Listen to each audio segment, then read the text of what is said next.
FamCast Media, bitch. 10, 9, 8, fellas. 6, 5, 4, 3, 2, 1.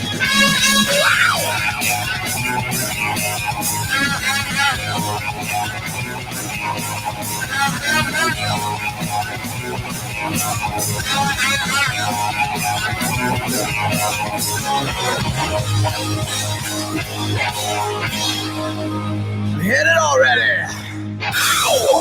Welcome to Humpcast, everybody, the show that a couple buds get buzzed, and even though none of us know a guy named Trevor, it's Wakanda today, Wakanda yesterday, Wakanda tomorrow, Wakanda forever! Nice. That was a pull. Yep. Yeah. None of you are going to introduce yourselves.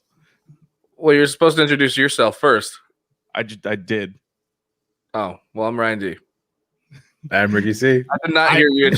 I know that my intro was so good that you guys were just fucking flabbergasted, but It was pretty damn good. I promise you I did say my name's Garrett Lee. Okay. Welcome to Humpcast, guys. We do start off every episode with an alcoholic beverage of some sort. Today's no different. And today I think even Ryan's prepared. So let's start with him. We'll start with him this time. I gotta turn the gain down on this mic, but I'm pretty Let's see your gains there, bro. Yo. I'm pretty broke. I'm pretty broke right now, but I still have this giant bottle of vodka. Nice. So I'm like I have vodka and Coors Light because that's where we're at these days. But hey, you know what? The rent's paid, and I'm finally back on track. So There we go. Nice. Yeah. I'm gonna give you a clap for that one. How we go? Give you a clap. You guys, Ryan's life is back on track. yeah, a little bit. I don't know how we're gonna do after this bottle of vodka, but you know, Well, I may I'll, destroy it again. if it makes you feel any better, I totally fucked up in the amount of vodka that I poured in my drink right now. But I'll tell you that as soon as Ricky C tells me, what are you drinking? Well, I am drinking this Every time. hazy. Oh, Oh. Me? You I'm so surprised that you're asking this question. Okay. God, I just Yeah. on my hands. I can't open this bottle now. I'm drinking this hazy double IPA from Highland Park Brewery. It's called No Stress. Something I think all been trying to have during these stressful times. No stress. Can you Certainly helping. point that up again? What is it? The can? No stress. It's got a story. Highland Park Brewery. Nice. Very It's got a nice. real cool can, and it's 8%. Nice. I see in the chat we got some people doing some drinkies out there. Fat Tire beer, frozen hurricane cocktail. I have a regular hurricane beer in my fridge. Nice. So after seeing Ryan's, it's actually okay. So the fucking weather here in Southern California, and I'm sure actually a lot around the whole world, is fucked up. It's weird. Last week I was fucking freezing my ass off. I turned my heater on for like the first time. It was raining. Oh, and I'm chasing with apple juice too, just so you know. Oh, are you just taking straight shots? I'm gonna take a shot in between beers because these beers aren't enough to get me hammered. You see what I'm saying? That makes sense. You and I are actually in similar areas as far as our alcohol content consumption right now, because what I was saying was like the fucking weather's weird. Yesterday or like last week, cold as fuck. This week, at least in Southern California, hot as fuck. Like I went to fucking Hollywood today, and salsa actually. Oh, cool. I'm taking dance classes with Jasmine. Yeah, right on. Is it green or red salsa? It is red hot salsa, and dude, it's interesting. Like this is the first time I've done like, I guess you could call it cardio, because I mean it's a lot of cardio, but like with a mask on. Yeah, and I'm like, this is horrible. I can't even breathe through my nose. Yeah, like, but it's doable. Which did you do it, Karen? You're like, I can't breathe. I have a disorder. No, I did not. And I had like a full-blown medical mask. The only thing that I found that really bugged me is when I tried to inhale through my nose, it like kind of got sucked in through my nostrils a little bit. So I could only breathe through my mouth, which is still fine, but it was just like not ideal. Yeah. But no, really super fun. She's a great teacher, in all honesty. Like there's people that know how to do stuff and aren't great teachers, but she's actually like really, really good. And for anyone in watching or listening right now, I'd highly recommend, if you're looking for dance lessons either via Zoom or if you want in person in Southern California, LA area, then definitely check her out. She's been have a nice shot. Salud. I'm not gonna take a shot because I poured. Back to this, way too fucking hot. Yeah, and so I poured. So I went to Costco and I got a 24 pack of these. You can see these. These are the Kirkland hard seltzers. Hey, have you had the moon? It's called like. Fuck! It's vodka and soda. It's not a seltzer, but it's called like fucking Moon or something, like Moon something or other. But it's really good. No, I haven't tried that one yet. That's basically what I'm drinking right now is vodka and soda, because what I did is, because these are only 5%ers, which are great for like if you're having like a little chill day or whatever, but not if you want some punch. So I also had the Kirkland vodka in my freezer, and when I went to pour it in my glass, in my Slytherin cup over here, I poured way too much. Like it just like nice. I'm like, I can't just put it back in the bottle. So yeah, so you're gonna mix the vodka with already in one can of this, and then I'm gonna try vodka with hard seltzers already. Huh? You're putting vodka already in the hard seltzer? Yeah, it's amping the hard seltzer. It's making it harder. Yeah, I feel it. Rock hard seltzer. Rock hard. It's like it's seltzer. Seltzer Plus. Yeah, that was the Disney Plus sound. But so yeah, we'll see. I already feel it. Like my internal body temperature is going up, and beer makes your body temperature higher. Read that in a beer magazine. Yep, as we all know. Mm-hmm. So we'll see how we are. Well, Ryan and I both are at the end of the show. This last week we did. I gotta like do something crazy now. I don't know. Well, you're drinking an 8%er. Yeah, you're doing it. Well, you take a shot with us, bro. I guess. I don't know. My wife might get mad at me. Yeah. For what?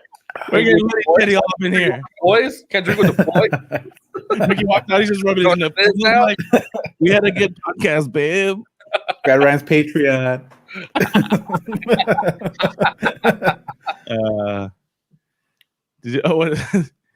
This fool did not just bust out a Coors Banquet Cobra Kai style, dude. Okay, has anyone else been watching Cobra Kai? Because I've been talking about Cobra Kai for so long. You fucking I don't listen to everything you say. I listen to about 1% of the things you say, and I roll my eyes. Yeah, so that's so you just said exactly what my thing is with you. So don't get mad at me when I don't listen to your bullshit either.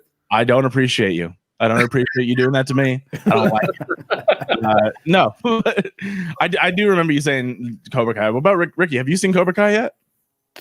No, not yet. I started it, and I'll tell you this: in one day, in one sitting, I went from episode 1, season 1, to episode 7, season 2. Oh shit! my Yeah, God. I binged the whole 3rd season when it came out. So Yeah, I haven't gotten there. I'm on episode. I'm still on episode 7 because I've been busy. But I watched it when it was on YouTube. I even watched it then. Oh, really? Yeah. See, okay, so I paid for YouTube Premium, but then I looked and it wasn't the same as YouTube Red. So I don't think I got access. YouTube Red. They nixed it. It doesn't exist anymore. Okay, maybe that's just what it was. But I was like, yeah, when I finally got the YouTube Premium, I looked for Cobra Kai, I think specifically, and I couldn't find it. Yeah. Then it went on Netflix, and then I think it was like last week that I started watching it. And I'll tell you this: I get why people have problems with it. It is not the best acting by any means, but if Premium? Oh, you mean the movie? Oh, okay. Sorry, I'm sorry. I didn't know what you're talking about. Okay. Yeah, Cobra Kai. Yeah. But it's fun. It's so much fun. That's what I'm saying. It's very cheesy. Very cheesy. It's like a soap opera with a bigger budget, better cameras. I think they were just really trying to get that, Huh? What? I was saying it's like a soap opera with better cameras and martial arts. Yeah. I think that's what I was saying. I think they were just trying to, what they were going for is like that, that kind of 80s style, drama, the way the Karate Kid is. And I think they really fucking nailed it. And it's like but they still managed to keep it funny, lighthearted, but also like pretty heavy and dramatic in certain points too. I think it would be even more dramatic if it was real life. There is a lot of shit that goes down, but there's a lot of random things that are just hilarious. And I'll tell you this: there's one moment. I'm not gonna ruin it, but there was one moment where I will say this: that what is it, Johnny, the blonde guy, Johnny, yep. Whatever. His one-liners are some gold, some fucking gold. They're gold, yeah. There was one scene where Ryan will know. I'm not gonna spoil it for the people. I love his character so fucking much that I'm just like I'd be Johnny like now. Yeah. You basically are. You just don't know how to fight. Yeah, that's pretty much it. But he when he gets some new recruits, he says something to one kid, and I didn't even see it coming, and it made me fall out of my chair. I don't know which one you're talking about exactly, but I'll tell you later. But either way, it's I actually do recommend that show now if anyone's interested in checking it out. That's what I love about it too. Is just like it's kind of like still dancing on this like PC line. You know what I mean? Because he's just in a like they play it in such a great way. But that's the character, and it makes sense for someone like him to be that way. Right, exactly. That's why I love it. Like they're kind of just dancing on that line, but playing it in such a brilliant way to where it's like he's learning from the kids. Just like this is one racist, like fucking misogynist motherfucker. But I mean, like I don't like it. But he's very likable, Well, that's the thing. I was like, I don't like him or appreciate him or respect, but I was like, but I'll watch him. I'll watch him do some stuff. And then I feel for him when bad shit happens. But that's what I'm saying. He's a lovable loser, and that's why you get so invested and that's why I love the character development so much, because you start to see him kind of have this arc where he starts. That is probably the biggest thing going for Cobra Kai and why I like it. It is all about that. Yeah. The martial arts part is a fun gimmick, and because obviously it's based off of a beloved 80s franchise. And Barney Stinson's theory. Which was definitely they did a great job with it, and I love I was gonna bring up a point and totally forgot what it was. Either way, really good. Definitely recommend. The only thing I had the only thing that bugs me the most is like it's like you want to like really enjoy it as like a fan of like Karate Kid and stuff, but then it's like when the old dudes fight, dude, you're just like, this is sad. Oh yeah. There was I don't know if you follow. I know you've heard of them, but if you follow Honest Trailers, they did one for Cobra Kai. Oh, did they? Oh, I gotta check it out. I stopped watching because they started getting into season 3 a little bit, but up to the point, they definitely mentioned the fact that Daniel-san, he's like he's all about karate, except you can definitely tell he hasn't been practicing. Totally. Like the first kick you see him do, in the car dealership. Yeah.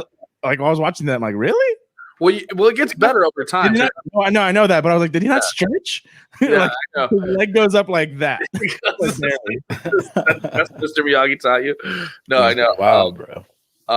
No, but like by season 3 is like action packed, and there's a ton of fighting among a lot of like all of them, and you can tell they've all gotten progressively better. The entire cast definitely. I think season 1 was definitely the experiment. Season 2, they were into it, and season 3, especially once they found out that Netflix picked them up, like everyone got their asses. I mean, that kid who plays Miguel really kicks ass. I mean, he's like actually like you could tell he's trained pretty damn hard, you know. Yeah, exactly. And you know, as someone who actually like took martial arts, I appreciate that so much that it made me really wish that, you know, first of all, anyone could do something like that anymore, or that my martial arts studio was open again.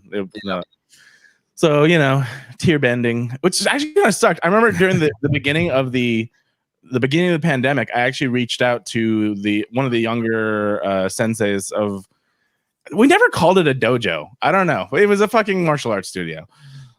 And so I reached out to him and I was like, hey, would you be interested in doing a Zoom martial arts class? And he totally fucking ghosted me after that. I was like, are you kidding me? He's like, fuck you, that's bullshit. That's kind of what I think happened, to be honest. Okay, so during the beginning of the pandemic, I was all about, dude, you know, this is the perfect time to start doing different series with different people. Then I reached out to a bunch of different people and they all said no. And I was like, okay. Yeah. Great. So, you know, that's like it's just working. The downside to working with people is working with people. Yeah. That's all I can really say on the matter. But yeah, either way, I would have loved to be able to do. Imagine that, like, you know, fucking April, May. You're like, we have a fucking martial arts show on the channel or whatever. That would have been awesome. I'd love to. Yeah. You know what? You know my grandpa used to be a Taekwondo instructor. I don't think I knew that. Yeah. Isn't that crazy? I didn't know that either. Yeah. Has he ever did you ever train with him or do anything like that? I did when I was a kid, for a little bit, but not very long. Him and my uncle from the Air Force, he has his own studio, or he had his own studio before he got sick, in like fucking Rancho. And so I used to go and like, he would pay me to like videotape their sessions and shit like that and like edit together little videos for him. Nice. Sorry, I'm just resizing this so I can see better. Was it? Oh, the biggest gripe I had with Cobra Kai though, and it's is that kid Robbie had never set foot on his fucking skateboard in his entire life, and you can totally tell. They like, dude, there's these scenes where he's hanging out with the bad kids or he's going to the skate park and stuff. I'm like, that kid does not know how to skate. Like, he's so off balance. Like, I'm like, it's a miracle he knows karate because he can't. No, that's what I was gonna say. It's like, I'm pretty sure when they cast him, they didn't ask, "Are you a skater?" or did they ask, "Are you really good at fucking karate?" You know? Yeah. So I remember when I watched the first season, when I rewatched it when I was on Netflix again, because I didn't watch the full season on YouTube. I watched like the first 3 episodes, right? Mm-hmm. I didn't really get too much into it, but so I rewatched the first season when it came out on Netflix, and I put it on Facebook. I was like, the only thing worse than the bad karate in Cobra Kai is the bad skateboarding. the kids were good at karate. The adults were kind of meh. Yeah. Yeah, well, that's what I was saying, because that first episode, you know, the only person you see do karate is Johnny, and Lou. That was rusty for sure. And that was like, woof.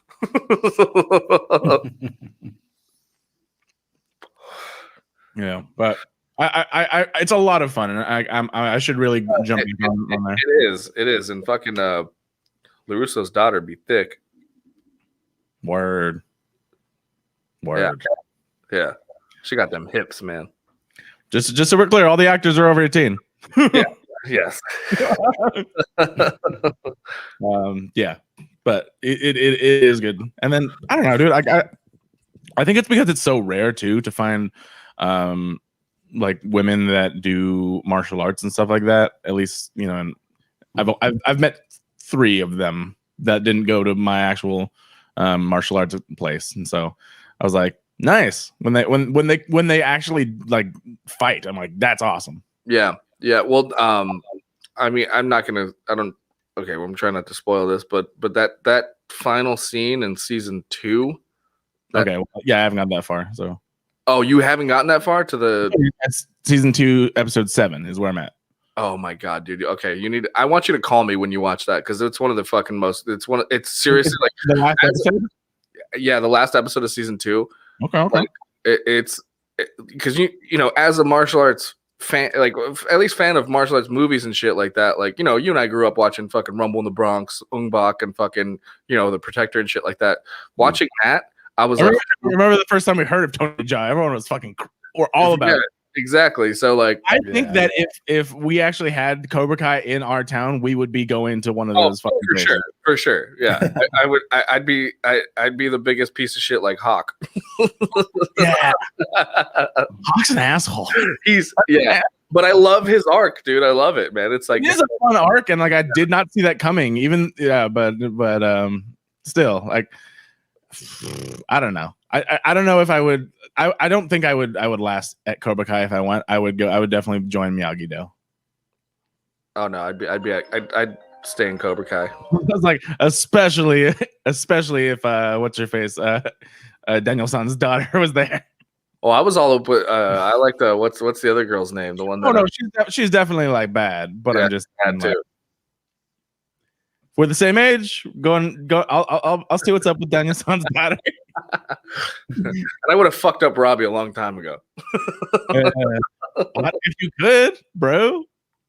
He has them hands. He has them hands for show. He's pretty, that's for sure. I'm sorry. I will spoil. It's not a spoiler. It's in the Honest trailer, and I didn't even notice it. But if you watch, like, go back to the episodes, you'll see this. They talk about Robbie, and then they're like, and he does things so well, except closes his mouth. And then they show a montage of different scenes where he's just standing there, and he's like, his mouth is for no reason. It's like, yeah. There's something about his face that really bugs me, but I don't know what. Yeah, some that makes you want to give him one of these for sure. There is something. He's just too pretty. You know, he's just too. His hair. Yeah, his punchable face. Yeah, he's got a very punchable face. You just, you know, like what he says in Fight Club when he beats the shit out of Jared Leto. He's like I just wanted to ruin something beautiful. Yeah. I'm not annoyed by him. I actually find it very nice that they didn't go the route that most places or most shows that I think would take this character of someone who kind of grew up in a bad sort of crowd and pepper in moments of him slipping up. No, he's like, I fucking need to make my life better. And he, at least until this point, I don't know past this point, I was like, he's doing a good job. Yeah. So I appreciate that because there's a lot of shows that do that very stereotypical thing where it's like he came from a bad crowd, so he's gonna slip up here and there and this and that. And I was like, no, just try. How about you try? And then I don't know. We'll see where his arc takes him later, but yes, I would punch him in the face. Yeah, he's got a very punchable face. Mm-hmm. So I got into that. And then we didn't talk about this, obviously, because we didn't have a show last week, but fucking the King Kong versus Godzilla trailer. Oh, my God. I love, first and foremost, I love that song, and I play that song over and over again. When I was even working out to that song. Do you guys know the song? I don't remember the song. I'll play a little bit so we don't get like pulled or whatever, but it's what's his name? Chris Classic or something? Chris. But yeah, it's the song in the trailer, and it's fucking fire to me. Like I think it's amazing. So let me try to, without getting pulled, I'm gonna talk over it. But it's like when the trailer starts revving up and Godzilla finally shows up, and then they the first fight, and it's like,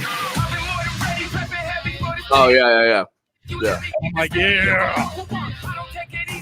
it reminded me a lot of the first trailer song when we had Vince Staples for Black Panther, actually.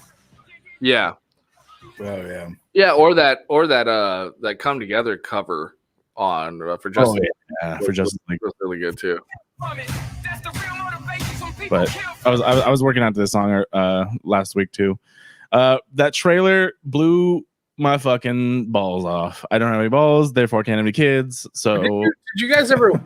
I know I definitely did. I don't know if you guys did though. Did you guys ever watch the like the old school 50s Godzilla movies? Dude, okay, so this is an interesting thing. Yes, and there's like a history behind it. So my tia, she's been a teacher like as long as I've known her, and every summer since I can remember, I've always helped her clean up her classroom over the summer, so that during the school year she was good to go. And I remember very early on, she had like back in the day when we had VHS tapes, right? She had a fucking closet full of them that she would, some of them were just like her own things that she would whatever. Like, but one of them, she showed it to me very young, was, I don't even know the title of this one. I just know the exact plot of it. Which but one it was Godzilla and his what was it? His son Minya. Mm. Minya-san. I think it was just called Baby Godzilla or something like that. Called Baby Godzilla. Let me see. God.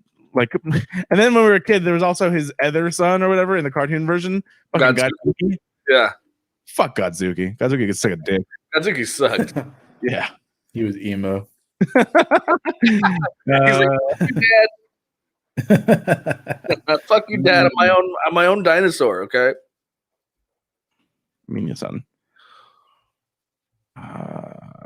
Or Son of Godzilla. I think it might have been. Yeah. Because it's a Japanese name, so I totally have no idea. But I'm gonna put his face on screen right now, just so we're. Let's see, I can do this now, right? Yeah. Stop sharing that screen. Share this screen. And Sorry, guys. This thing. Do you remember this? Yeah. Has anyone seen this? Yes, I remember. Nope. That's what I'm telling you. I think it might have been like Son of Godzilla or some shit like that. There it is. It is the first thing I clicked. Son of Godzilla. Yeah, that is the very first Godzilla movie I ever saw as a kid. Yeah. And I think that I've seen this movie at least 10 to 20 times for sure, because I loved it. It was super cool. There was a little Asian kid that for some reason can just transport himself to fucking Monster Island. Right. And then there was the little fucking Godzilla son. Yeah. So and instead of fire, he blew these little smoke rings. Little smoke rings, yeah. Damn, vape life. He was all about that vape life, for sure.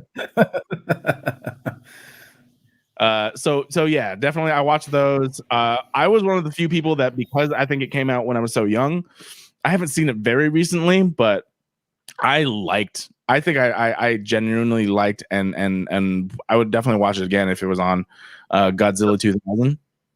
Well, it came out in 98. I was just Googling it right now. Godzilla 2000? Yeah. Was it called Godzilla 2000? It was not called Godzilla 2000. It was just called Godzilla. Okay, but yeah, I just Googled it because I was going to bring it up, because that's the same reason why I started watching the other ones, because I was obsessed with that movie, and I had toys. I had toys of the Godzilla that like you could like. It came with a set that my parents got me, and it was like you could eat the soldiers, and then they would like come out his back, like so it had. Yeah, so like you could take out the back to get the soldiers out, but you can use the Godzilla to like swallow the soldiers, which was pretty rad. And so I was super obsessed with Godzilla at like I was like 8, and then mind you, this is right when my mom and Dave had just gotten married. So I was like 7, 8 years old. We saw it in theaters, and so my dad, after that, he saw how obsessed I was with that Godzilla movie that he would take me every weekend to go rent 2 Godzilla movies and we'd watch them. Oh, that's awesome. Yeah. No. So yours was a little retroactive, where you started at Godzilla American version. Yeah. And then you went back to the Japanese versions. Yeah. So he didn't, he tried to like, at least bond and educate me on those things. So like, yeah, every fucking Friday night we'd go to Blockbuster and get 2 different Godzilla, and there's so goddamn many. So we get another Godzilla movie and watch it. Well, so definitely my family, I think we have some cinephiles in my family for sure. And then growing up, this was, I think I don't even know who this belonged to, but I inherited it. Oh, that's the old school Oh, one. shit. That one is the one that's like worth money, but it's that one's the old one. That one's all fucked up. It's all it's outside. It's been outside forever, and like in just out there in the toy shed or whatever. Yeah, but that one's I brought it in because actually one time because I post on Craigslist for people to come get like my recycling because I don't want to. And so this one time someone picked up the recycling and he saw the Godzilla. He was like, "Oh shit, can I take that too?" I'm like, "No." and then since that day, I took it from outside and I brought it inside. I'm like, "This is staying here." Yeah. So yeah, it's pretty cool. I remember, like, I don't know if you guys did this. I'm sure a ton of people did actually. I didn't care if it was a water toy or not. When I took a bath as a kid, I just fucking put all the toys in the bath. Yeah. And so when I was a kid, I remember definitely having Godzilla in the bathtub for sure. Yeah. I also had like the Megazord and stuff. Not a good idea because they're electronics, but fuck it. I took the batteries out. I only slightly got electrocuted.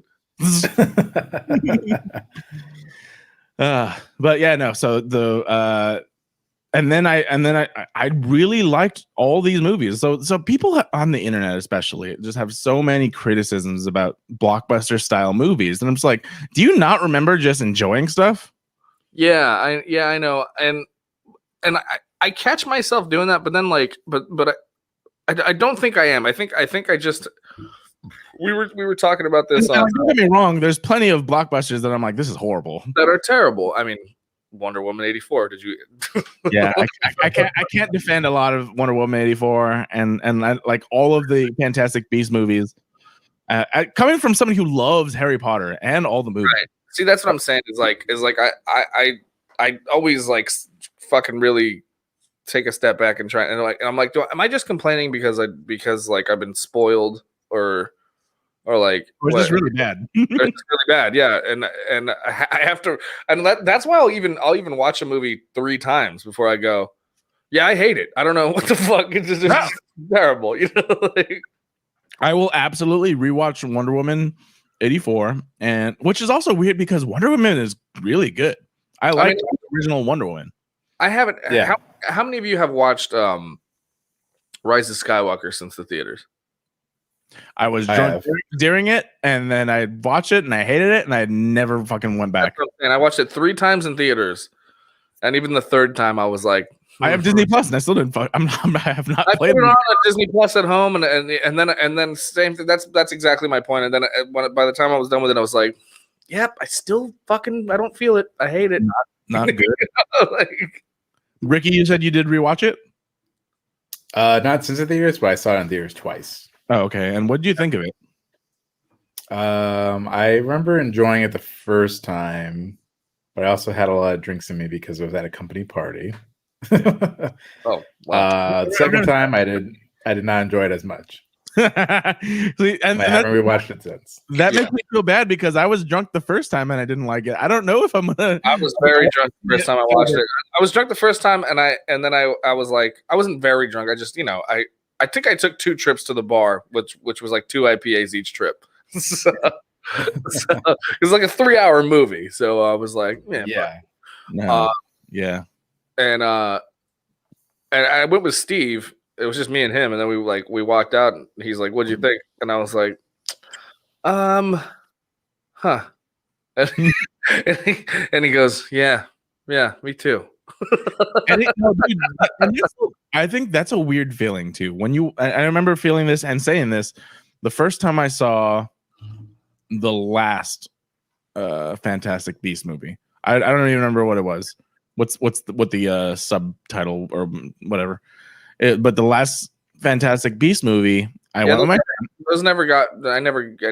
I tried watching the first one. I was okay with the first one. I was very, very okay with the first one. It was fine. It was fine, but it didn't grasp me the way what's up, Jose? The way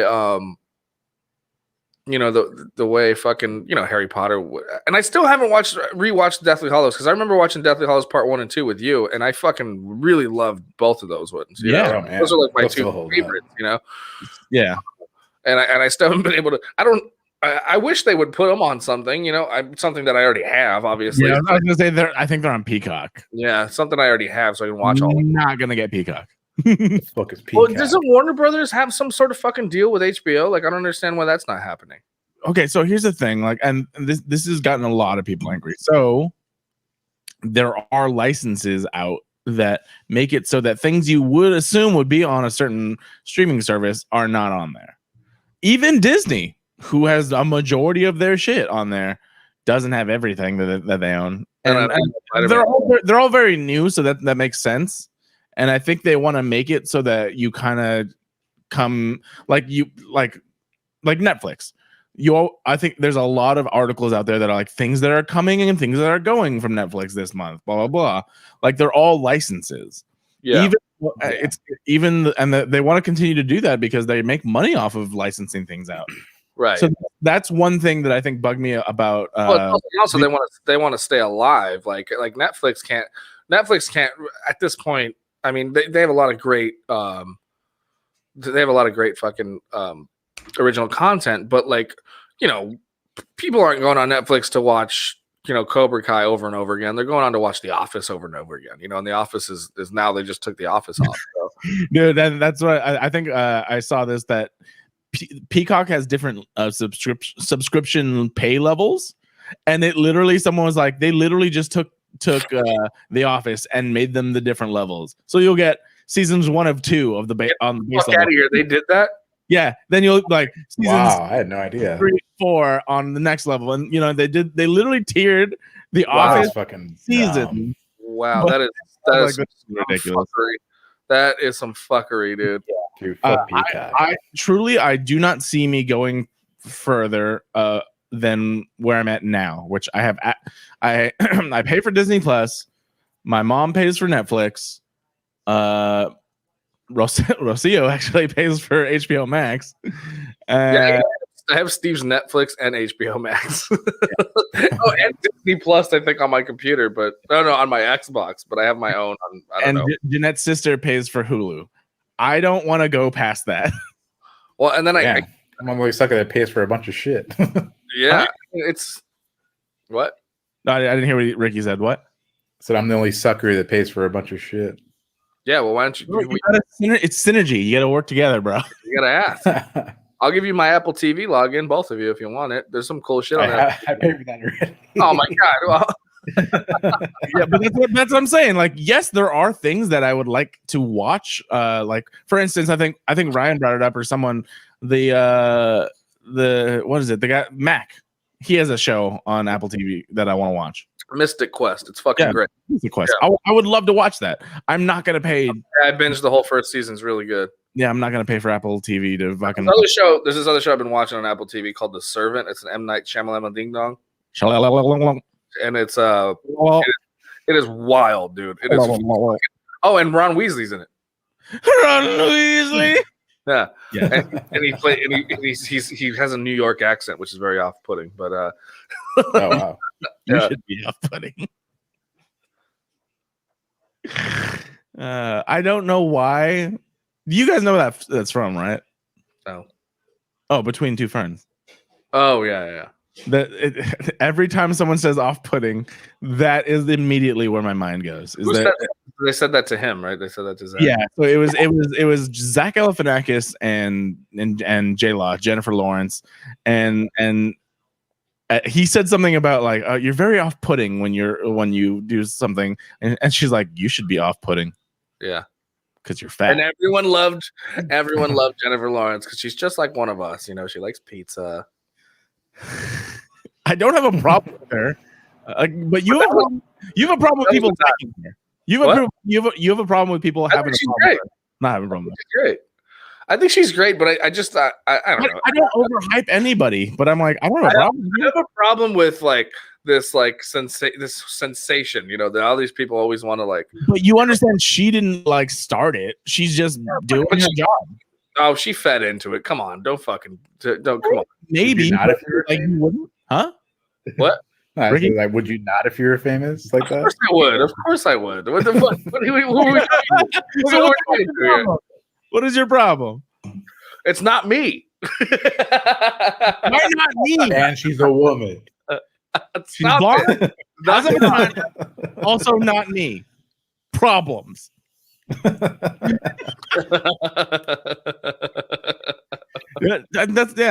like that, she like. I think that's actually she's doing something smart. She's been flying under the radar for a while now, and Yeah, I think because that's very intentional. well, they tried doing that to like Aubrey Plaza too, and she fucking really she kind of went under too. She went, started doing these like indie movies and shit like that. So that And I love it. It's yeah. I'm still a very big Aubrey Plaza fan for sure. She's amazing. Did you guys ever watch Ingrid Goes West? No, but I've heard. did. Is it on a thing? It's on I have a whole folder on my bookmarks of movies that I haven't seen that I want to see, and so I'm gonna add that if it's streaming. It's on Hulu. Okay. Another thing, Rick, is there's on Apple TV. Have you watched it yet? I haven't watched it yet because I keep telling Steve I'm gonna watch it with him. But there's this Beastie Boys documentary.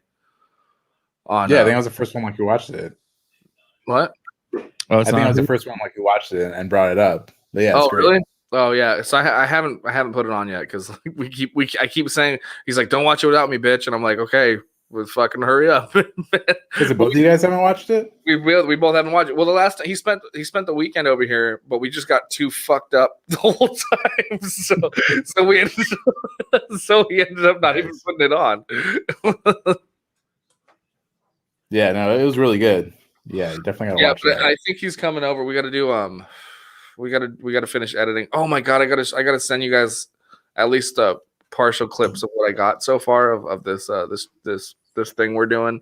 I told you what's going on, right? Cult 45. Well, I asked you guys to be a part of it, but you said you both don't have Halo or whatever. So we don't have Halo 5, but we have Halo 4.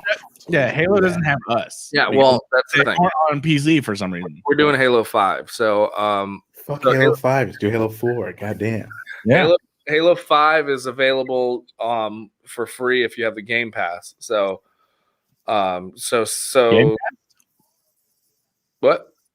I was like, Gamecast? I got Gamecast. That's another movie that like we always quote that like no one fucking knows about. I know. Thanks, Jose. Yeah, for sure. Where okay. Where are the hot female? Those Those were great shows. I'm pretty sure he's talking about what's her name? Where's Theo? Regardless of who he's talking about. Rocio, the other one with the boobs. Okay. I'm not digging this hole. You're digging this hole. I literally try and save you from this hole. You're like, yeah, fuck it. Nope. Not for me. Oh God, stop it, guys. You know I'm not a racist.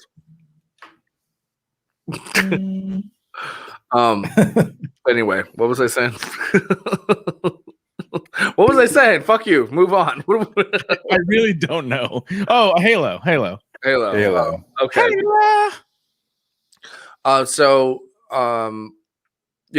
We've been editing the video, dude, and it's coming. It's honestly is like one of the funniest things I've ever been a part of. I'm so excited for it. Are they out yet, or he's editing them? No. So I put together our training montage. So that's done. So I'll send. Tell me it's a fucking Rocky montage. What? Tell me it's like a Rocky montage. Of course. So I'm gonna send it to you. I'll send you that clip. It's like 50 seconds. And it took me 3 fucking hours. Of course, right? That's how video editing goes. That's done. But we're doing this other thing where we're doing like a press kind of junket where we have footage from them talking about us, and we're like at a press conference, like responding to what they said. Mm-hmm. And so we did all that with a green screen and shit, and so that's gonna be that's what we're all gonna cut together. Steve's coming over this weekend. We're gonna finish cutting it all together. But I wanted to show you guys the training montage at least because it's fucking hysterical. Do it. Nice. You should be a part of it. I know. Yeah. I was actually. I'll be honest. I was legit looking forward to something like this. I really wanted to have a fun like podcast versus podcast video game thing, but Well, you guys are not. Well, fucking Ricky's the only one that's on console. And oh, I Master don't Chief, have an Xbox. Master Chief Collection is on Steam. I know, but that okay, Jason. But that only goes to 4, right? Is that what we discussed? yeah. I have them. I have the Master Chief Collection, and then I have 5. So Hold on a second. Jason, do you have Halo 5? Yeah.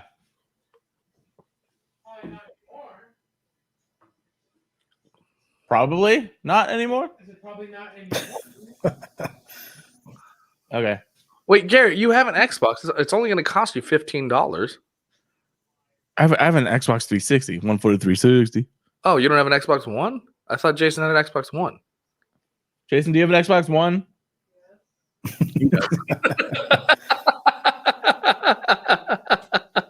There you go, bro. So if you sign up, Like I would want it to be you, me, and Ricky.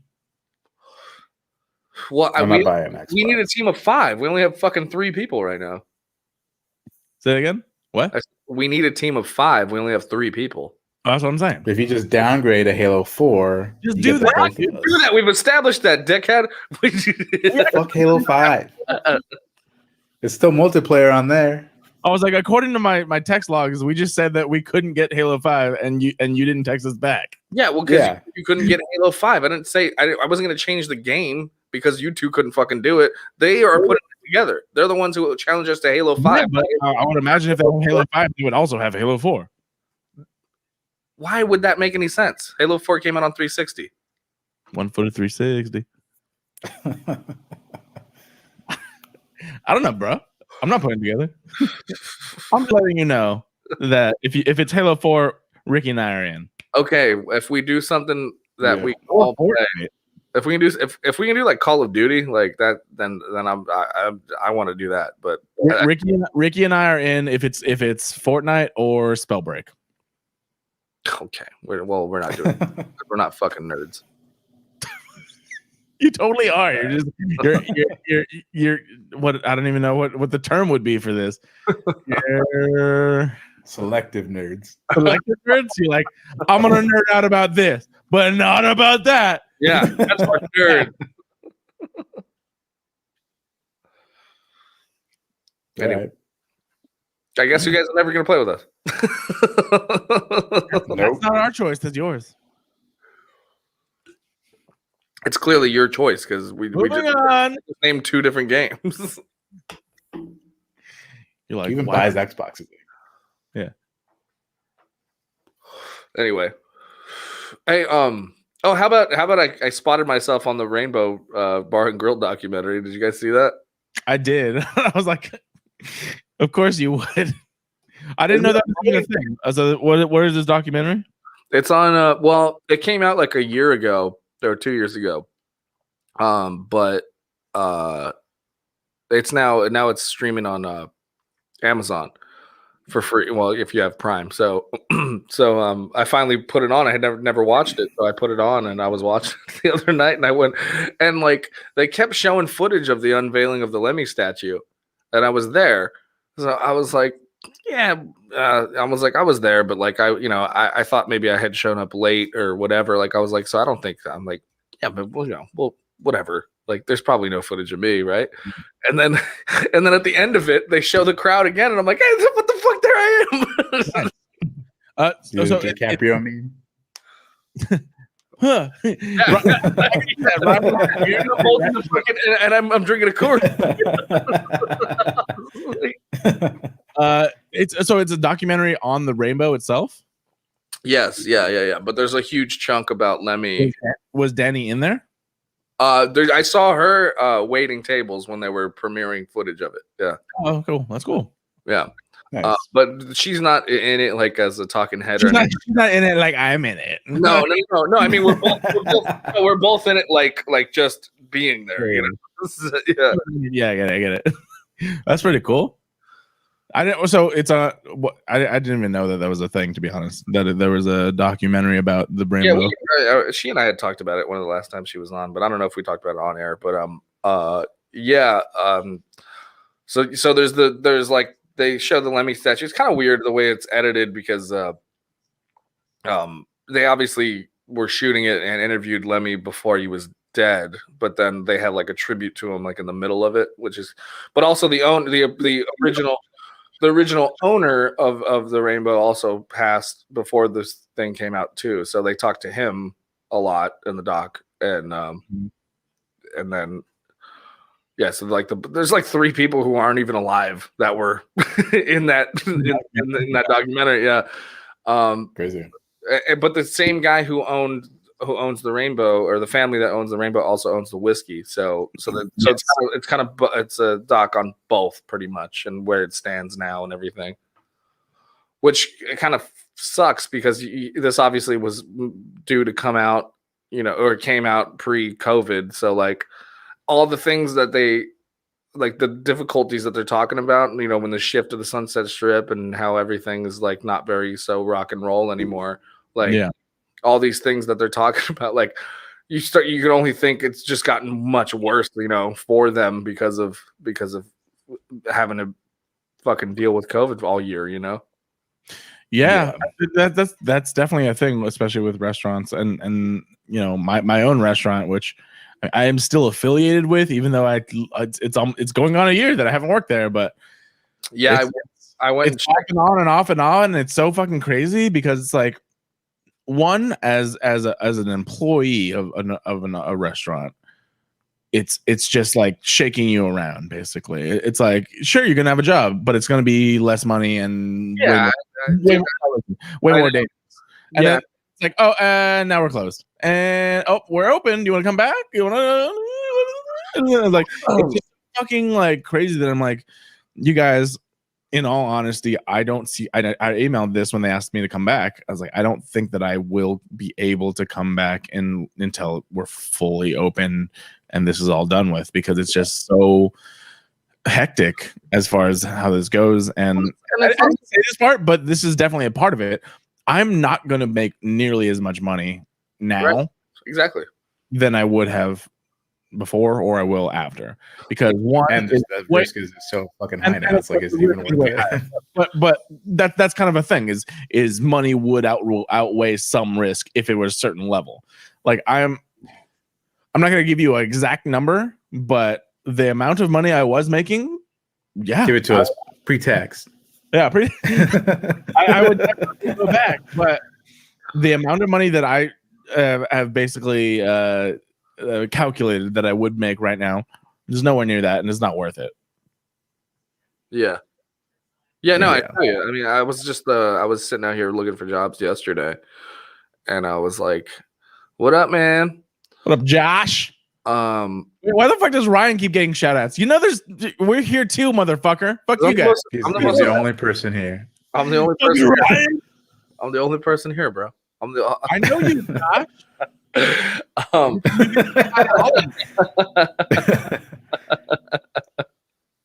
But yeah, same thing. I mean, and it's like, I still have quite a bit of unemployment left, and even if I needed to, I can like apply for another.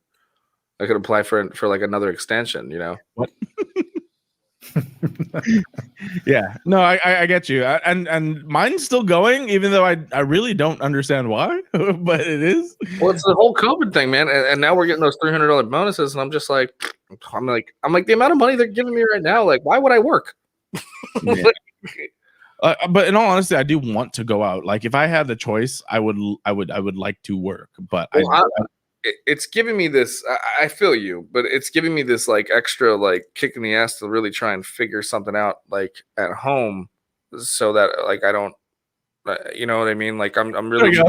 Thanks, dude. What's up, other guys?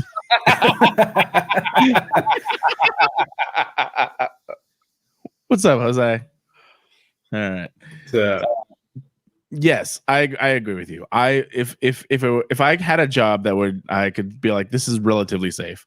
Obviously, nothing outside is like 100%. But like, first and foremost, being in a restaurant, you are guaranteed to be around people that have to have their masks off because they're eating. Then you handle their plates, then you handle their food. You have to talk to them with their masks off. Yeah, and it's not fun, but. I'm not saying I want an office job because that's horrible, but like my ideal pandemic job would probably have to be some sort of like See, and production job. I love being on set. I'll do anything behind the scenes of a camera and on camera, obviously, but I don't have to be like, in the fucking shithole with. So what I started looking for, because I didn't even really think about it until until my buddy Rob, who we had on a couple weeks ago, he was kind of telling me like, why don't you go and try and be like a sound guy somewhere? Yeah. And then I was like, well, fuck, I never thought about it. And he's like, well, you know how to do all that shit. Like, well, what's the big fucking, I was like, well, I'm not certified. And he was like, well, what's the, we looked it up and it's like a fucking 8-week program to get certified for that. And he's just like, just do it online, fucking 8 weeks. Like, and then you can go find a job. I'm like, fuck, maybe I'll do that, Yeah. Good point. Yeah. Yeah, absolutely. This is definitely a thing. Like I not just today, but I'm going to get a job pretty soon or start looking rather, because I've just had enough of this. Eventually, I will get that as well. I mean, at the end of, eventually you're just gonna have to. Fuck, I don't know, man. And these what do they call them? The vaccines are taking too long, and it's like I don't know. Dude, and then there's these assholes, and I'm not. This is not even political anymore. This is just assholes who are literally slowing the progress of this. Like, did you hear about those protesters that literally shut down the Dodger Stadium vaccination site? No. I'm like, yeah, fuck, dude. Really? Yes. No, I didn't hear about that. These anti-vaxxers literally were protesting and like causing a ruckus at the Dodger Stadium vaccination site, to the point that they actually had to shut down and literally like turn away people that have driven hours just to get their own the first fucking vaccination. Yeah. Yeah. And I'm like, you're going so far as to, I get your own point of view and you're entitled to it, even if I may or may not disagree, but you're also like literally endangering other people's lives. Very, very much so. I don't know. This is just like no one was prepared for what any of this shit was gonna do, and all of us are like living in this weird era that like no one's ever had to deal with. FamCast says, if you fools got hit with a 2-foot snowstorm like we did in Jersey, you would enjoy that unemployment a lot more. I'm not saying I'm not enjoying the unemployment. And I put enjoying lightly. I call it unemployment. I just get bored. Yeah, exactly. Yeah. Can I survive it? Sorry. For a while, it's not paying my bills. It's not enough to pay my bills and my rent, which I'm paying. Like, but it's enough to give me an income. Yeah, sure. But of course, at the heart of it, I know that I could be making a lot more and I could be doing a lot more. Life to me is about purpose, and it's like if I don't feel like I have a purpose, I feel bad, and that's exactly it in a nutshell for me. Podcast is yes, that was the idea at first, but I don't want to sit in this chair anymore. Not as long as I have. I have been sitting in this chair so fucking much in the last year. So from March to now, like I've sat in this chair more than I think I've sat in any other chair in my life. Yeah, you probably got like ass warts and stuff now. I definitely don't have that. Bring up what Jose said right now. Right? No. Next one. Yeah. No, I like this. Oh, shut up. I'm gonna go grab another drink. I'll be right back. They must have been Angel fans, the protesters. Yeah. Maybe. It's hilarious. Yeah, it is. Can't let us have one fucking win, huh? Mm-hmm. Yeah. Nope. Never, ever. Whenever you're down, kick them. Oh, yeah. But, I mean, like I'm not fretting about this. It's coming along. I said this earlier, like in a different episode, where I'm like, the reason we're in a pandemic right now is because people are choosing to stay in a pandemic. Yeah, but it's so clear. We've become so divided as a country, like more than ever. I think so. It's like it's just. I agree. It's become like such a weird just a weird time, and it's just everyone wants to be a part of a team, so you can't like. I mean, Yes, and then I think as somebody, and I'm not saying this is like sports people like at all. Like, just listen to what I'm trying to say is like, as someone who doesn't care that much about sports, I'm very not tribalist, where it's like this team versus this team versus this team all the way. Whereas what I'm seeing across not just America, obviously, there's a lot of people around the world. However, it is very, very, very, very much more prominent in America. Is what I'm saying is people need to pick a side. In their heads, they're like, I'm either on this side or that side, and that's it. And I don't like it because it's literally the opposite of how things get done when things need to get done. When it's sports, it's all fun and games usually. Unless you bring it to like a violent level. But when it comes to actually working together as a fucking, not only a nation, like you can say a city, a state, a nation, a continent, a world, people need to know how to work together. And Americans were never ever brought up on that idea that they should learn how to work together, because it's crazy.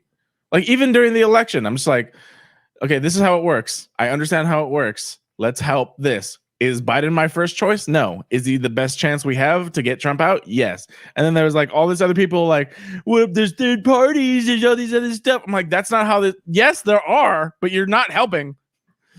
But like it comes down to this where it's like so many people are just talking about, I don't want to agree. I have some agreements with you, but I don't wholeheartedly agree with you. So I'm going to stick with them. And I'm like, there's middle ground. There's always middle ground, no matter what. Late. Have a good day. Ryan's gone. Ryan hated my talk. He's just like, fuck. But okay, so I'm not going to go into a full rant on this, I guess, but literally it is just so many people want to have a side, and I get it because they're like, this is my team. You know, I can't say not to get political, whatever. It's there. The biggest teams in America are like, we're Democrats, we're Republicans. I'm like, okay, but can we just make something that works instead of having you motherfuckers fight forever? Yeah, and that's like one of the craziest things that happened like within the last 4 years. It's like, I don't think any time in my lifetime did I ever hear like Republican or Democrat so much in my fucking life. Seriously, in the past 4 years alone. Like, yeah, it wasn't even like really a thing. Like everything was really like bipartisan up until 4 years ago. And all of a sudden now it's like us versus them. It's just like, what the fuck? Like, I mean, yeah, I'm a Democrat, but I mean, or, you know, I guess, but never in my life did I feel like so inclined to like be like, you know, full on like, oh, like, you know, like this is who I fucking am. Like what? Like I've never felt that way. Yeah, no, and okay, so even that. So let me just take that. You just said that, but you also hesitated, and the reason you did, like I would imagine, is because it's like I do I agree with some Democrats? Sure, you know, but do I agree with the Democratic idea? No, there's all fucking there's a ton of motherfuckers on the Democratic Party that I'm like, you're exactly. I don't want to vote for you. The thing is, for whatever reason, the world doesn't seem to work like that. It doesn't mean like, okay, well, you suck and you suck. Can we get a better idea? It's either you pick this option or this option. It's not, there's no in between. And that I think is what is hurting so much of our world, where it's like people literally want to be like, I will die for this side. Yeah. And I'm like, why though? Yeah, it's like, why? like, can you just, let's work together to just make the best option. And granted, I know one best is not best for another person, but we can still talk about it. And I think this is actually why I really love, to be honest, podcasting. We can just be out here and talk about shit. And like, I hate, my number one thing is people not talking. It is the lack of communication that I think hurts. First and foremost, to bring it on a small level, like the most relationships. I have a lot of friends who like they do come to me with problems because they know they can talk to me, and I'm like, have you tried talking this out in this way, bringing this up, blah blah blah, and they're like, nah, and I'm like, well, maybe try that. You know, communication is by far the best thing that will help any relationship, and that is on a small level, like people dating, and then there's on a large level, like a politician to a community, or a community to a politician, or a community to other people in the community. Literally, just as the more you communicate, the better off we are as a society, as people together. Because guess what? We're all here together. I may be alone in my house, but we're all on this fucking planet together. We're all in the city. We're all in the same area. If something you do will affect somebody else, just think about that. What are you, a Democrat? Yeah. No, but I'm not a Republican. I'm just somebody. I'm just somebody who actually. I have thoughts about things, and that's the best I can say. It is I that's all I can tell you. Garrett 2024. Apparently, Yeah, Jose, what up? Vote for Garrett. Boom, punch for the fist. I was gonna fist you there. Is there a chance in hell I would be a politician? Fuck. No. Why? You'd be like one of those, like, I don't know. I don't think a treasurer does shit.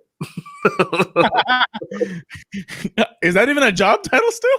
Treasurer? Yeah. That was like a thing in clubs when we were in school. I don't know if that's an You'd actual. be like a treasurer, or like head of water and power. They don't do anything either.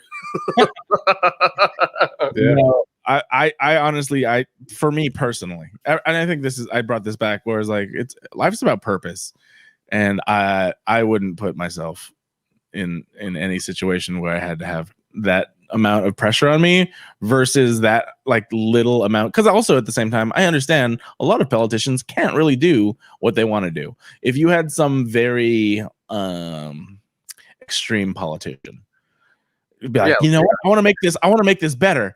Guess what, you guys? I'm gonna make it so I'm just throwing a random, really weird thing. I'm gonna put, fucking water fountains on every corner that have Hawaiian punch in them. There would be 1,000 people ahead of them that would be like, no, that's a stupid idea. Fuck you. And then just shut them down.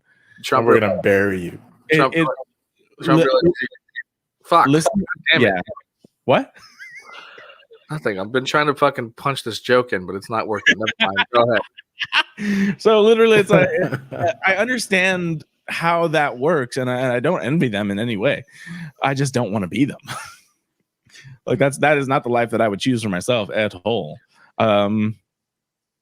Yeah, I do like being able to speak my mind, but in this kind of platform, to be honest, like I respect people that are out there and just be like, you know what, this is just how I see it. And then also those people that can be like, you know what, I felt like that, 4 years ago. I feel something different now because I have new information. There's new shit, whatever. I like just have these conversations. I like having the conversations. I don't want to have to deal with bureaucracy. That's for absolutely sure. Yeah, can we be like Idlewild and just like elect a fucking dog for the president? That'd be great. I will follow a fucking You know that's only like 20 minutes from me, right? Idlewild. Is it? Oh yeah. Yeah, I've never only like Ricky an hour and a half for us. Yeah. That's cool. I'm going up to the ranch, up to the snow in 2 weeks now, you guys. Very excited. Nice. I'm going up to Idlewild in 2 weeks. Nice. Oh, and you guys still not going to visit me? Cool. Yeah. Yeah. You're gonna drive right past me? You don't even want to come by at You're all? in the opposite direction. He just said he was going to Idlewild. You're in the I can't speak for Ricky. Worst fucking friends ever. No, dude. If you want the actual answer, you want a real answer right now? Yeah. What you can live with a bunch of people that all don't follow. Move on. I don't even want to fucking hear it. Move on. I can trust you, but I can't trust anyone around you. Whatever. Move on. Save. Ryan, I hate that.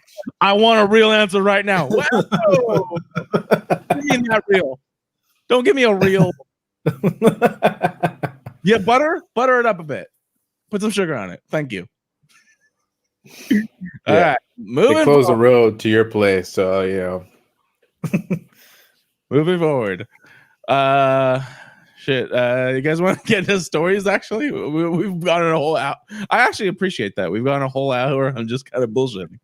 And Cobra Kai, for damn sure. Ryan's angry. I see it in his face. I'm sorry. I want to stroke your hair. I miss you. I miss you. Not in real life. I do miss you. Does that make you feel better? No. I would love to be able to hug you without worrying. Just get the fucking stories going. All right. Let's start off the top, you guys. Where is it? There it is.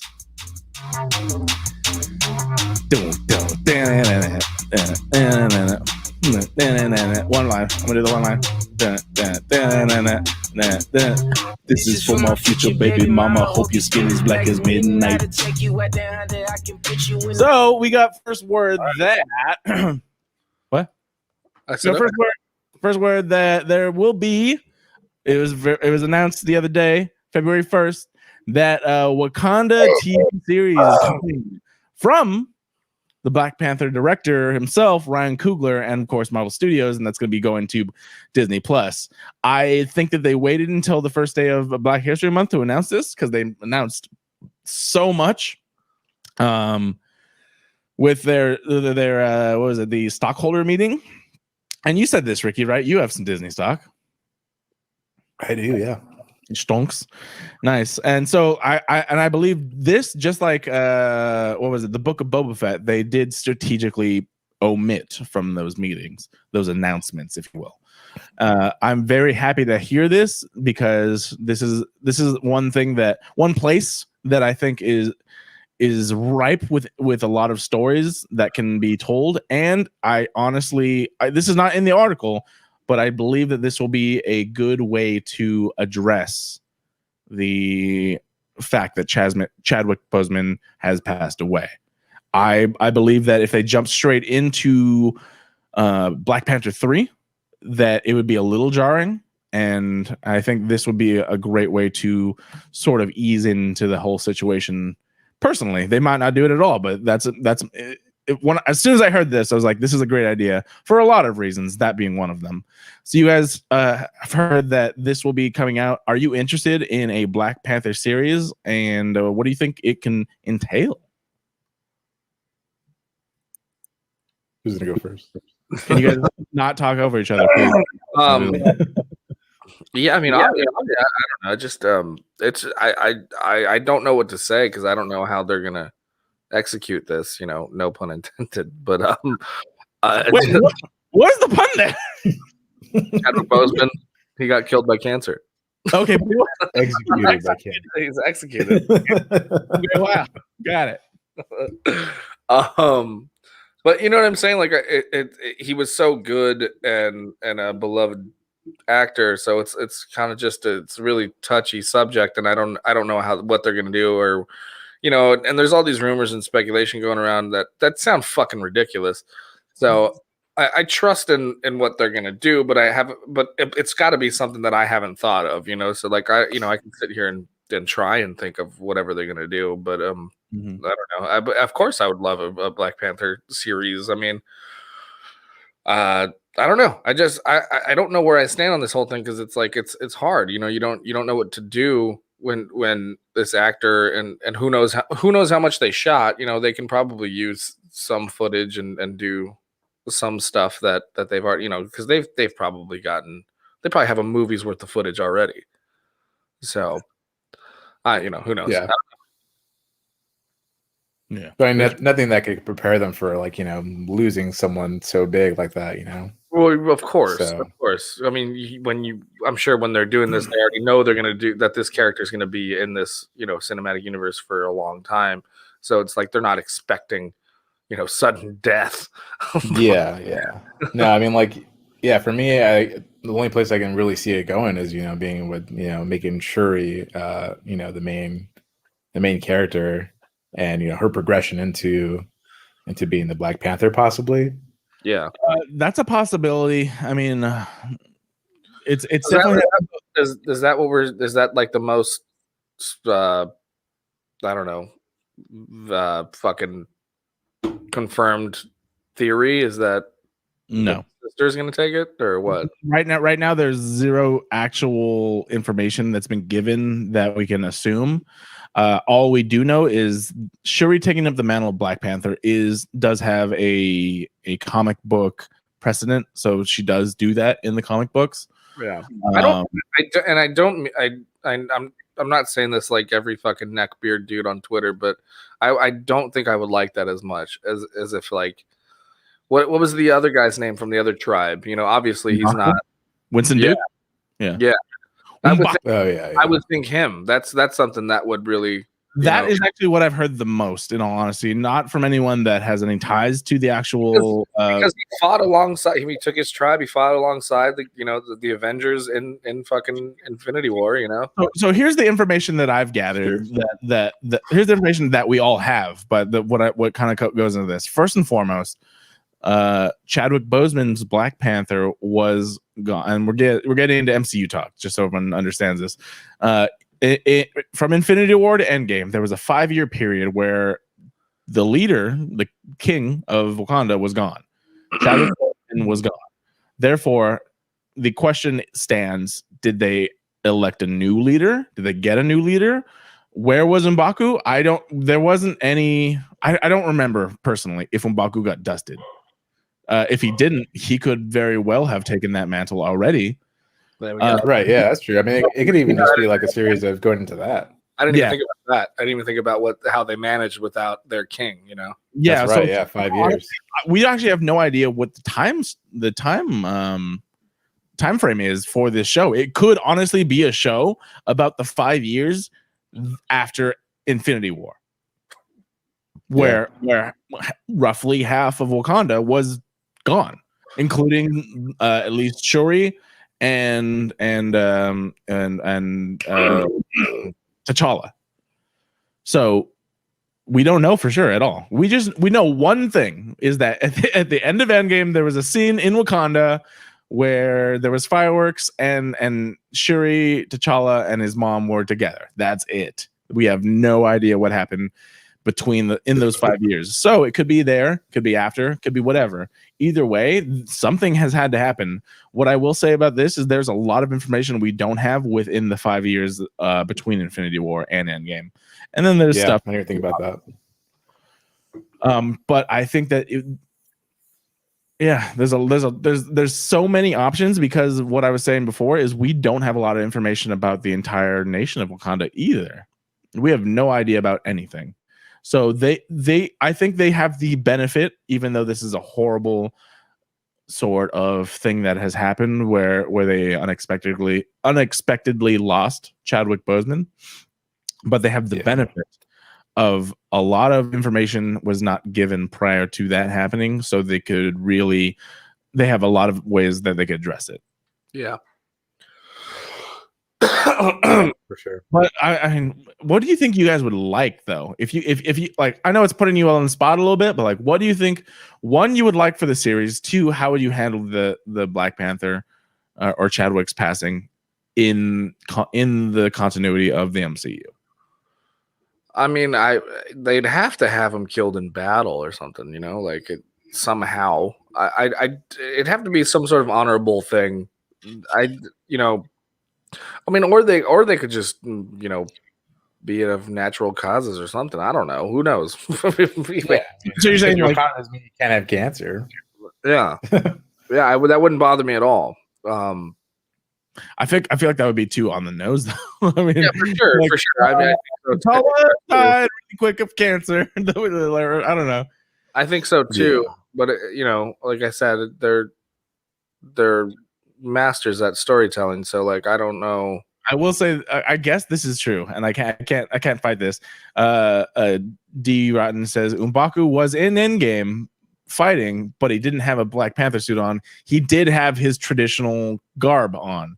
So I don't know if he was dusted or not, but he had his fucking was it Jabari? Yeah, Jabari tribe. Yeah, I don't think that's what I was saying. I don't think he was. So you know, there could be a whole story there. I mean, we never confirmed that he was. They never, you know. So if that was left out, we could.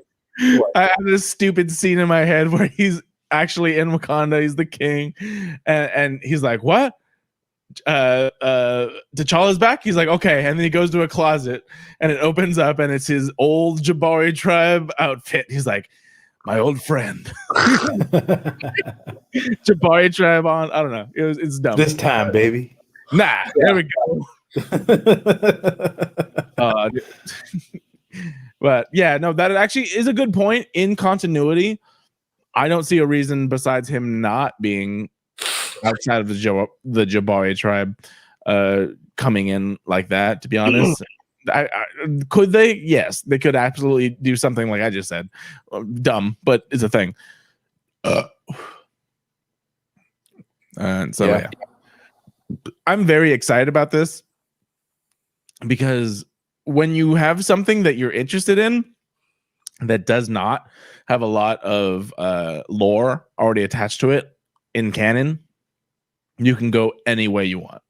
So that is one thing that I'm saying it's like they could do whatever they want with this. I'm very excited. We're gonna move on from this unless any of you have any other things you want to bring up on that. Nope. The next story that I have is that Cloverfield is finally getting a direct sequel. So two things. One, it is stated here that it will be a direct sequel as opposed to the Paradox. Universe. I don't know what you would call them, but like in universe sequels that came, which were 10 Cloverfield Lane and Cloverfield Paradox, which were in this franchise. And what I actually heard, have either of you seen Underwater with Kristen Stewart and what's his name? Heard of it? Deadpool? No. Ryan Reynolds. No, Weasley dude. Oh. Fuck, what's his name? I don't remember. JP, JD, Ryan. I feel like Ryan knows it. Weasel. No, Comedian guy. Silicon Valley. What are you talking about? That's gonna fucking bother me. Oh, fucking you're talking about the comic at the bar? Yeah. Yeah. Oh, fucking Is it Silicon Valley? I'm gonna look it up. I'm looking it up. look at Keep it. talking. Appreciate it. But that was actually, I believe, supposed to be a in-universe Cloverfield sequel as well, but it got sold and they changed it. TJ Miller. TJ Miller. That's what I was talking about. So yeah, that's a movie. I haven't seen it, but I've heard a lot about it. And what I've heard was that it was supposed to be an in-universe Cloverfield sequel. 10 Cloverfield Lane? No, it's called Underwater. That's supposed to be oh, really? I don't know. I've never even heard of it. I will show you right quick. That's supposed to be a direct sequel? Well, not direct. So what I'm saying is that Cloverfield has this weird thing where they have sequels, but they're not direct. They're just in universe. They're movies in the universe. It's kind of like the MCU, in all honesty, without trying to be the MCU. Let me just put this on screen right quick. So this is the trailer. This is not the right thing. Godzilla? That's got What the fuck is Minions on? Fuck you, Some sick ass rings. Vape life, bro. All right, here we go. So this is the trailer for Underwater, which we're gonna talk over because we're definitely not getting pulled for this bullshit. But it's basically right here, people that are in an underwater mining facility, one of them being Kristen Stewart. That's right. Yeah, I do remember this. TJ Miller. Yeah. I don't remember this at all. You don't? Yeah. No. When did this come out? Last year, I think. What the hell?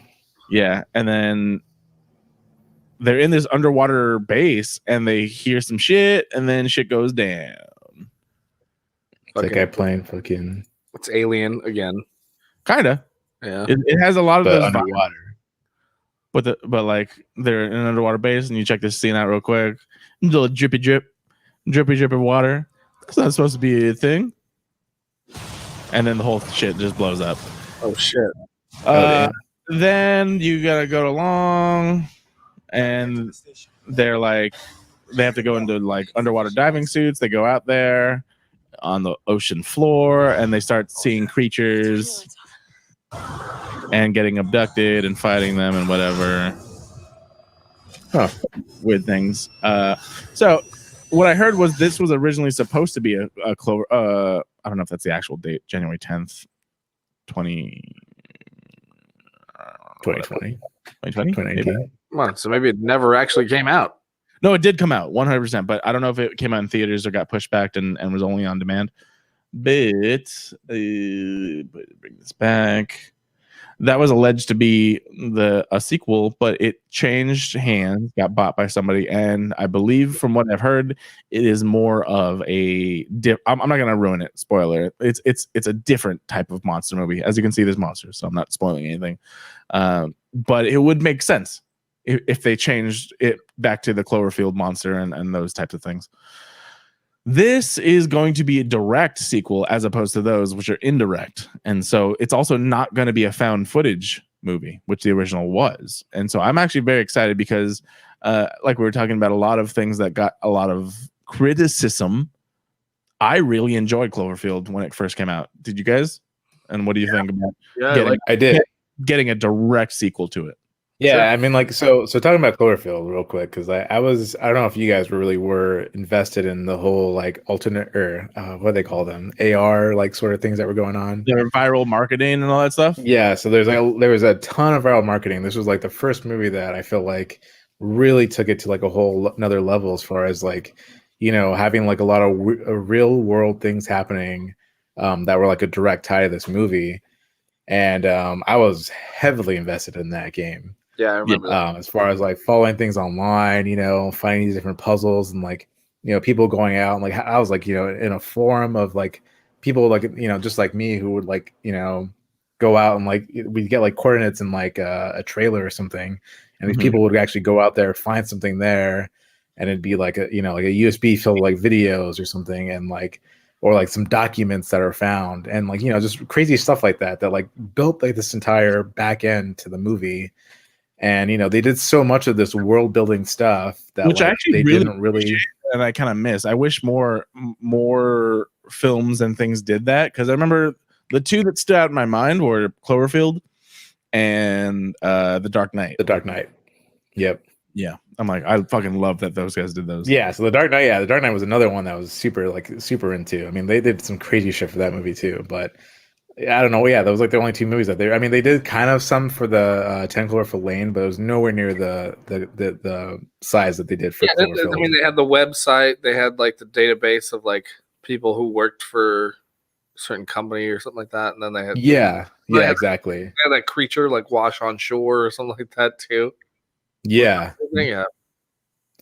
Yeah, so they did a lot of cool stuff like that, and then, you know, so they obviously have like a lot of back end story that they you know, they built an entire world for this movie that, you know, you only got sort of some glimpses of in the actual movie that came out, but you know, like, you know, in the back end, and there's so much stuff that they could be exploring on top of that like we only got, you know, I mean, we literally with Cloverfield we got a first person's perspective of it, but I mean, if they want to do a sequel, even like a prequel of it, of like going into like these different companies that they built for it, and you know, all the things that these different companies were, you know, finding in the ocean and you know, stuff like that. I mean, there's so much that they can do. It's and they obviously have the canon for it.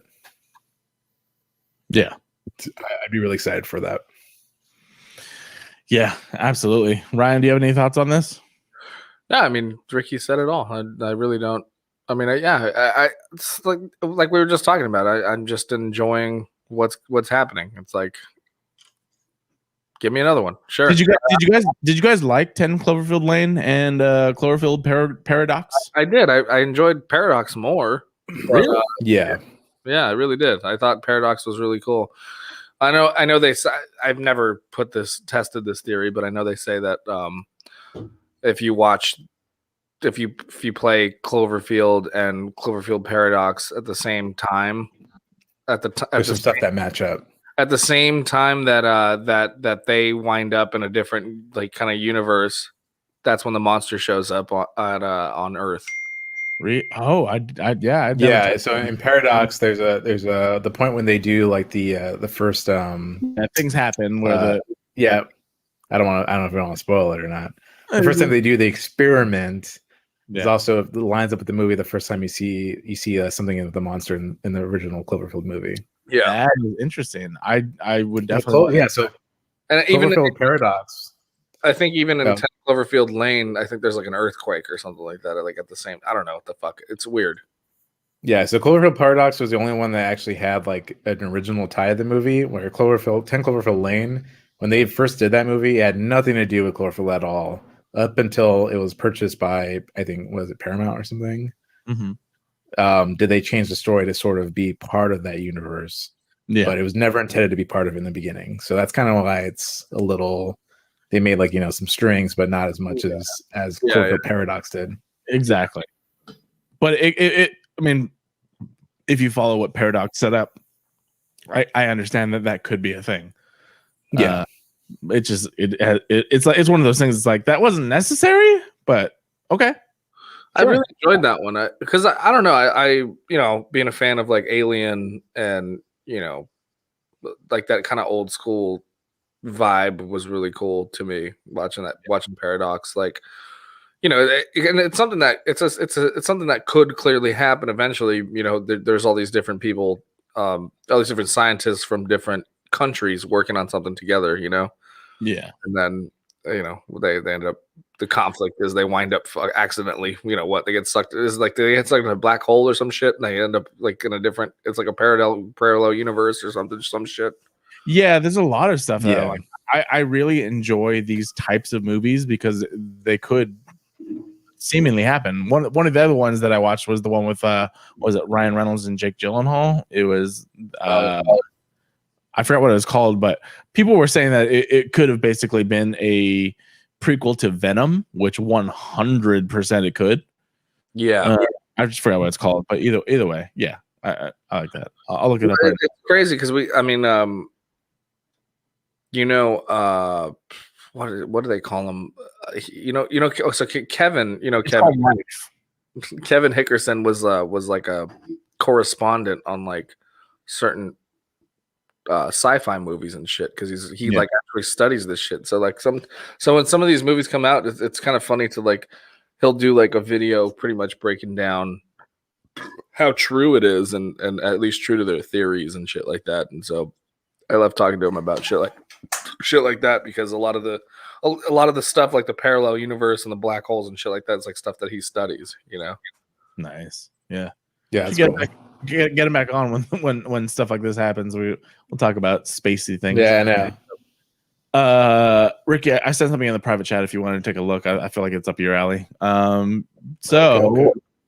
After that, we'll move on. What we are going to do is we're going to have a WandaVision chat, but it's going to be at the very end of the show, just so everyone has time. If you're listening or watching. Are you going to just bring up what I brought in? Well, yeah. First and foremost, it has been a while. It has been a while. I didn't have this queued up, so I didn't know when this was, but it has been a while. It's been a while since Ryan had his segment, so let's do that. I don't even know your song, to be honest. On this board, I don't. You know what it is. I deleted it. Well, it's not on this board. One of the last. It's not on my. It's on my board. Sorry. Ryan segment. We're gonna have Ryan segment. Weird shit. Wait, so I don't get any music?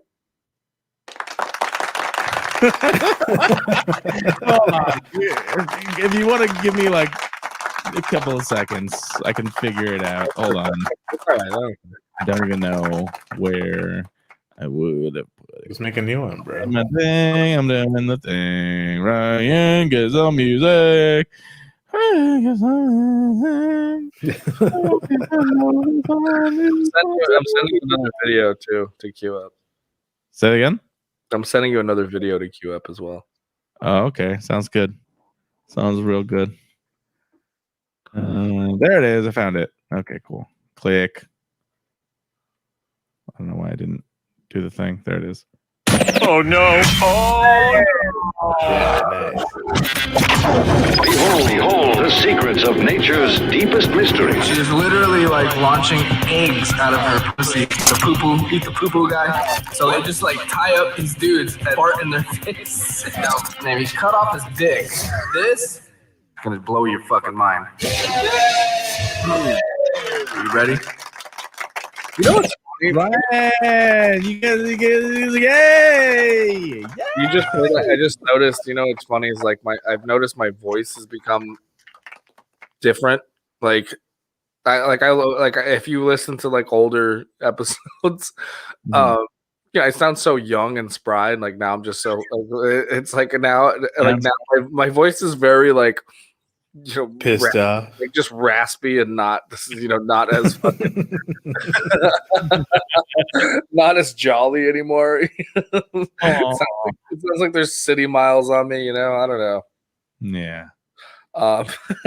Anyway, this is a huge thing because now courtside Karen has become a big trend, big trend on Twitter. I just saw this yesterday, but I don't know what it is.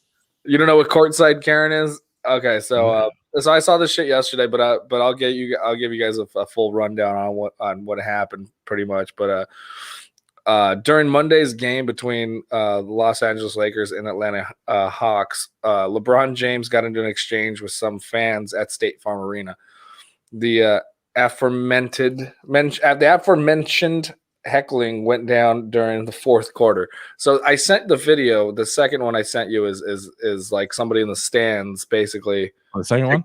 Yeah, the second one is somebody in the stand up on top, taking a video of what happened during the exchange. And this is during the fourth quarter. So apparently this dude is talking shit to LeBron while he's playing, and LeBron turned around and started talking shit back.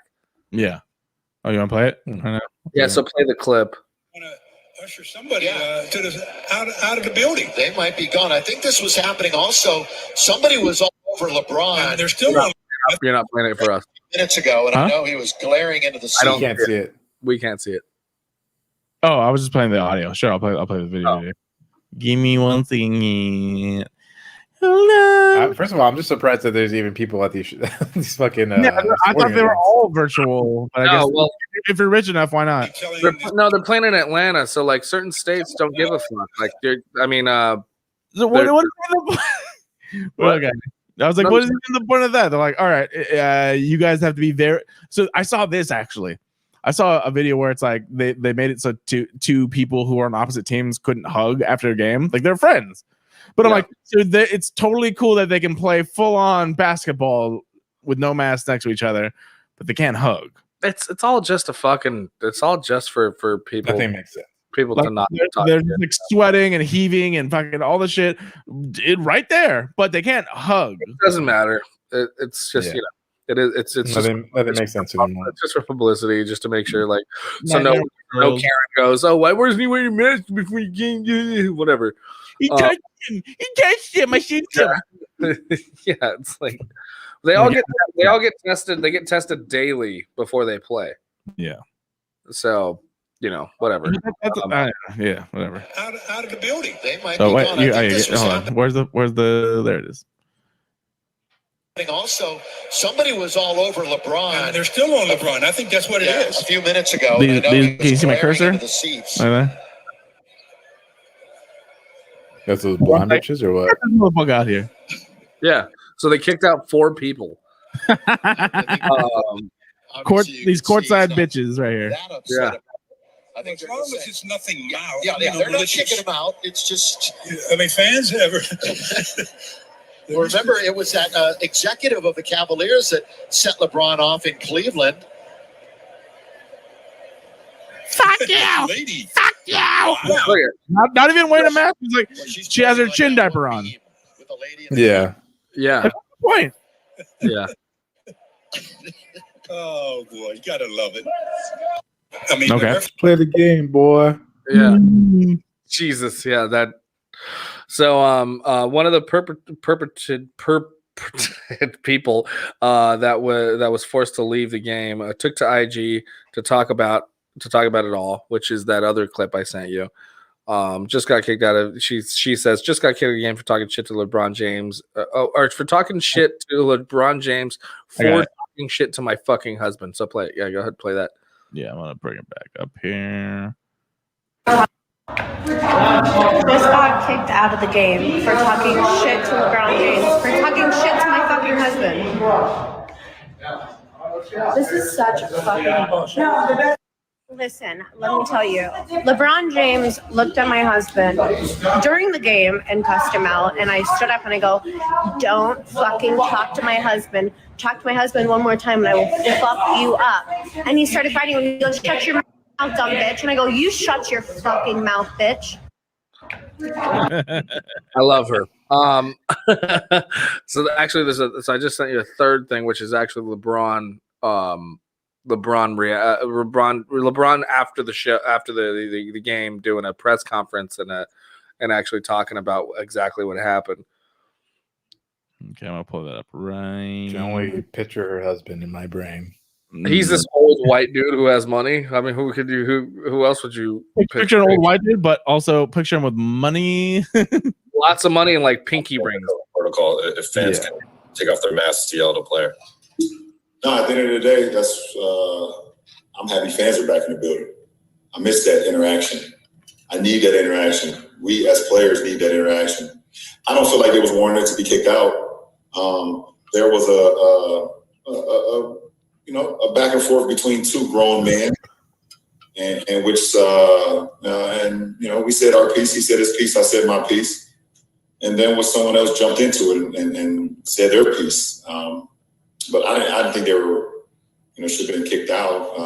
But they might have had a couple of drinks maybe, and they could have probably kept it going, and the game wouldn't have been about the game no more. So I think the referees did what they had to do. It's fine. I don't think, taking down the mask or whatever the case may be at that point in time, would have harmed anybody but the people that was right next to her. I wasn't close enough to her. I don't think any of my teammates was close enough to them. Maybe a couple of refs, maybe. So I hope they're okay. What a gentleman. So yes, obviously that is very diplomatic. I'm 100% sure he got briefed on that beforehand. Yeah. Okay, so they got kicked out because they didn't have their masks on. No. They got kicked out because they were taking their masks off and yelling at him, and so he turned around and talked shit to the guy, but they took their masks off to both yell at him. And that's why the refs kicked him out. That's at least I think that's why they're saying that's the reason they're giving. Fair enough. I agree with that statement. Or agree with that. We also don't get anything that the other person was saying anything to or the husband. Exactly. And if you're front row at the Lakers, they can hear you. Yeah. You're literally right there. Right there. Speaking as somebody who's literally never been on the front row. Yeah. I can tell though they're close. Yeah. They're close. So I guess basically this guy got out of hand, and then like LeBron fucking talked some shit to him, and then his wife got involved, and she stormed on the court, and that's when they fucking they ejected all of them. Okay. I really need to pee, so I'll excuse myself. You guys talk a little bit more, and that will be right. Okay. We can dive into this, but yeah, go ahead. Anyway. Yeah, so now there's been there's a hashtag courtside Karen because she keeps going to Twitter and Instagram and talking mad shit about like the Lakers organization and LeBron, and people are storming. Now people are starting to go to her Instagram page because she's this fake ass fucking IG model and fucking shit on her Instagram page and shit like that because she's been identified now. So I mean I don't know. I don't think that's warranted, but hey, if you want to act invincible, somebody will show you. Yeah, for sure. I mean, she's acting for that attention in the beginning. So if you're gonna try to dish it out and you don't want it back, then what the fuck are you doing? Yeah. So apparently, that was the thing. I watched this whole thing on like Barstool Sports about it. But yeah, she's just not. She's very entitled, just not dying on this. She's dying on this hill of, and by the way, how are you gonna threaten to fuck up a like 6'8", 250-pound basketball? Yeah, like he can literally just like hold her by the hand and still be like 6 feet away from her. You hold her by her fucking head. And just Yeah, keep and her- I don't know what this chick's name is, but apparently she claims to be 25. oh my god, she's younger than us. No, she's not. Dude, look at that face. maybe her tits are 25, but she ain't 25, man. She's got to be, and her husband looks like he's fucking like 62. Yeah.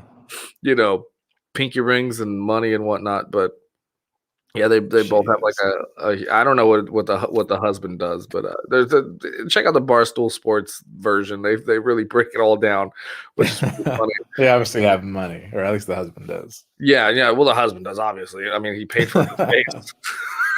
He paid for it. I'll make you 25 again, baby.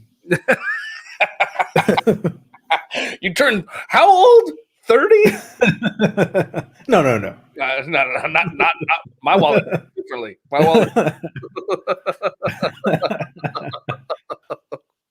Can you imagine though? Like, I don't know. I like going to sports events and the banter of it and the fun and all that stuff. But can you imagine? Oh, yeah, absolutely. Can you imagine being that entitled to sit front row and scream at a professional athlete for not, thinking that you could do a better job or something? You know what I mean? Like I couldn't imagine that if I was like 50 feet back. Yeah, thinking they could still hear me. Yell at somebody for doing their fucking professional job as an athlete too. Like and it's always like some fat, grotesque piece of shit who looks like they gave up a long time, right? I mean, the guy's not in shape. I took a gander at him. I know what he looks like, and his wife's face is not the shape that she ever fucking born with. So yeah, I mean, I don't know. I could have. I mean, it happens a lot with outfielders too in baseball. You'll see that a lot. People shouting from the outfield to the outfielders talking shit, which I see it at Dodger Stadium a lot with the opposing teams. Yeah, for sure. Me too. I'm like, I guess it's funny, but like if they were ever to like come back and like if the outfielder, one of the players says something back, it's like, of course he's gonna say something back. Like, why wouldn't he? Like, right. Don't get mad at that if you're gonna be fucking an asshole. Then act like I can't believe he would. Yeah. What? All they talked about was fucking his mother. What? I don't know why he does a shit job. Yeah. I could do better, obviously. I weigh 300 pounds and just ate 6 Dodger dogs, but I could do a better job. Yeah. It makes no sense. Yeah, it always has. That's why these are the people that like really upset me about like sports, which is I think what's a big turnoff for Garrett, if I may. It's 100%. There's just a lot of douchebaggery and there's a lot of entitlement for a lot of these fucking people, and I do love the term douchebaggery. And I don't know, you see it in football more than ever. I think which is why hockey more. Yeah, but it's weird though, hockey, because hockey is so Canadian. Like, I've never seen anybody get so upset in a hockey game. Like, at least like a hockey player, At least like games I've been to, bro. Oh my god, the people, like the fans are just around me. Like they're just. I know they're wild. Hockey fans, yeah, they're wild. But I'm saying the interactions that they're but like that's kind of part of the game though. Like with hockey, I'm not gonna. Yeah. You know what I mean? Because you're up against the glass, you can fucking scream whatever you want right there. Yeah. But if that glass wasn't there, no one would say shit. True. It's like the internet.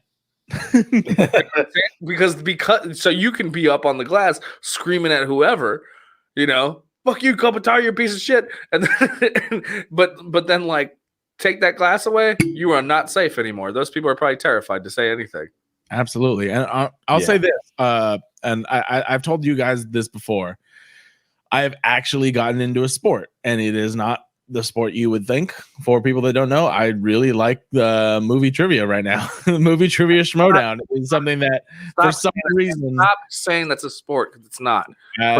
you can fight me as much as you want. All right, I have a piece of glass in front of me. Fuck you. It's not a sport. So I've been following that, and the fucking fans are like exactly the same way, and that's why I related to the internet, because it's the exact same thing. So it's like, it's like, oh fuck you, I knew that shit. I'm like, and then literally like I'll play along and I'll just get a brain fart. I'm just like, I can understand why someone missed the fucking question. That's how it is with any fucking competition, right? Like, imagine if they sold public tickets to spelling bees. If you were at a spelling bee with like a bunch of kids, it's on TV. I knew how to spell couch. Today, Junior. You dumb piece of shit. Get off the stage. But it's part of it is part of the game. But also, if you're gonna be that obnoxious front row, like just know you're also in the fucking fire zone. Yeah, especially right now. Like, what are you gonna like? Are you gonna go on the fucking court, no mask? Like, of course you're gonna get fucking kicked out. Like, why are you even trying to stand on that hill? Yeah, well, she's all there in like her fucking black fur and like diamonds and like shit like that. She's like, oh my god, yeah. they got mad that I was talking shit, and I don't even know why. Court too, like that'll get you fucking ejected immediately. No matter what what you do. Yeah. Like, why would you even do that? You're a fucking idiot. I've never been to a soccer game, but it seems like soccer fans are pretty fucking intense too. Yeah, but I mean, as soon as they step ground on the fucking grass, they get tackled by. But fuck, I don't know, man. That's why I'm kind of torn with this, because I'm like, I think part of the game is the headspace of being. But also, aren't they fans? They were fans of the Lakers, I think, right? They were. Oh no, I don't know. Hard to tell. They were in Atlanta. They were in Atlanta. Sorry, so they had floor seats to it. Okay. So they were probably talking shit to. They were Georgian. So they weren't. So they're talking shit to LeBron as a Laker in Atlanta. I think that's what it was. So that makes a little more sense. But that's again still part of the game, right? And in Georgia, probability of being white and racist pretty high.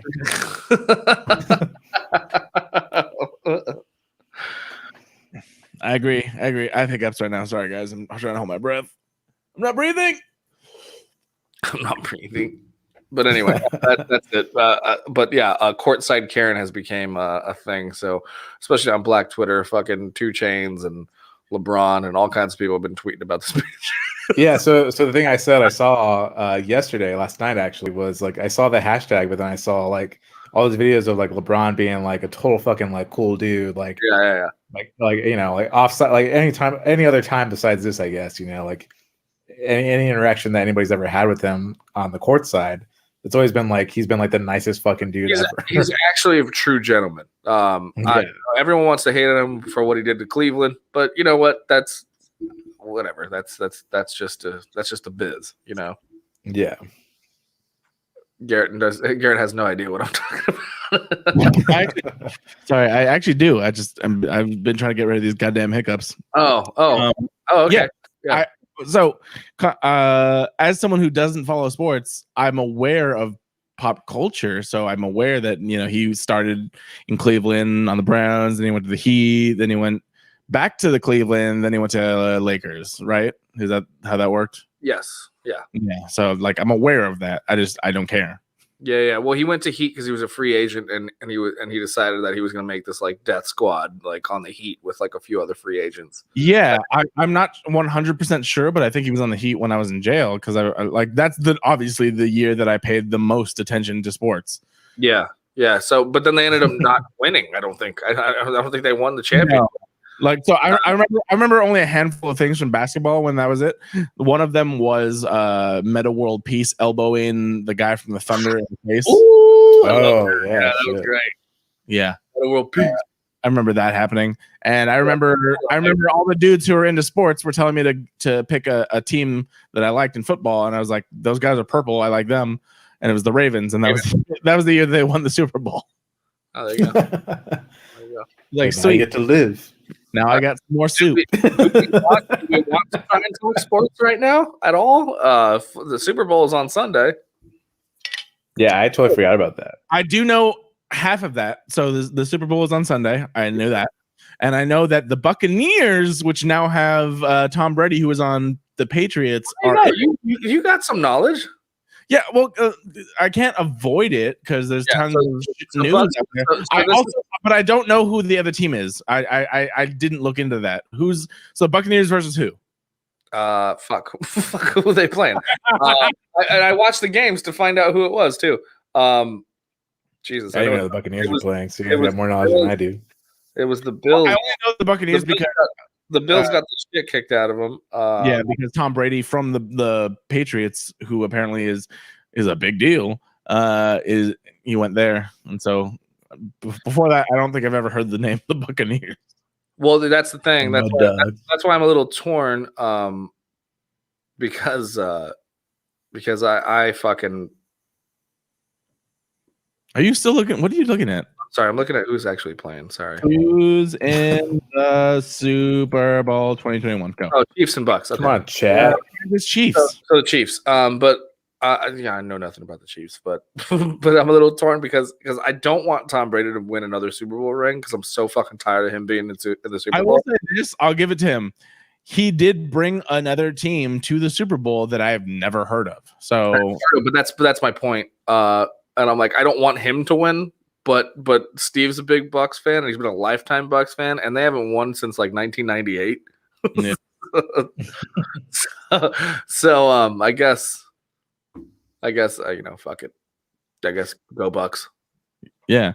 All right. I'm gonna type in this in NFL teams. I want to know what teams I've heard of and what teams I haven't heard of. Chiefs, Buccaneers, just now. Obviously, Cowboys. Okay, so I'm gonna name the ones that I haven't done. I got all these, blah, blah, blah. Saints, I guess, is one that I don't hear. Titans. New Orleans. Yeah. Okay, so there's not that many. I thought there was a lot more. There's not that many football teams. No. But Ravens were the ones that I literally was like, those guys have nice clothes. Ravens I like Baltimore. Baltimore Ravens, yes. Yeah. So I picked them, and that was the year they won the Super Bowl. And besides that, I don't give a fuck about any of these other ones. This has been Geeks Talk Sports. We have two teams right now, right? We have the Rams and the Chargers. Yeah, but I'm Rams. Okay, but why? Because Rams were the first football team in LA, and then they moved to St. Louis, and now they're back. Chargers are originally from San Diego. Here's my question, and this goes back to tribalism. Why the fuck can't you be a fan of both? You can. It's weird. Like a fan for whoever wins. In the comments, someone's like, you were saying the guy was like, when they were it's more against the people at Dodger Stadium, they're like, there must be Angel fans. I'm like, why can't you be both? You can't be an Angels and a Dodgers fan. There's no way. No, we'll kill you. ¿Por qué no los dos?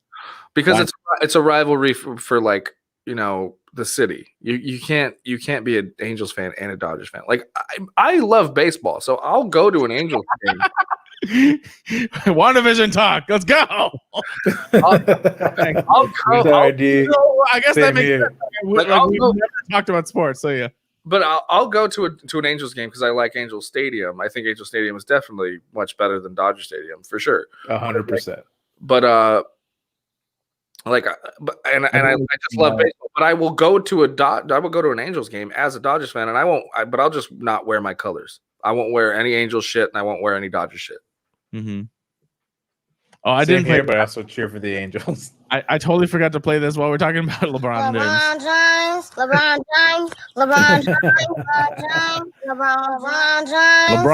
James.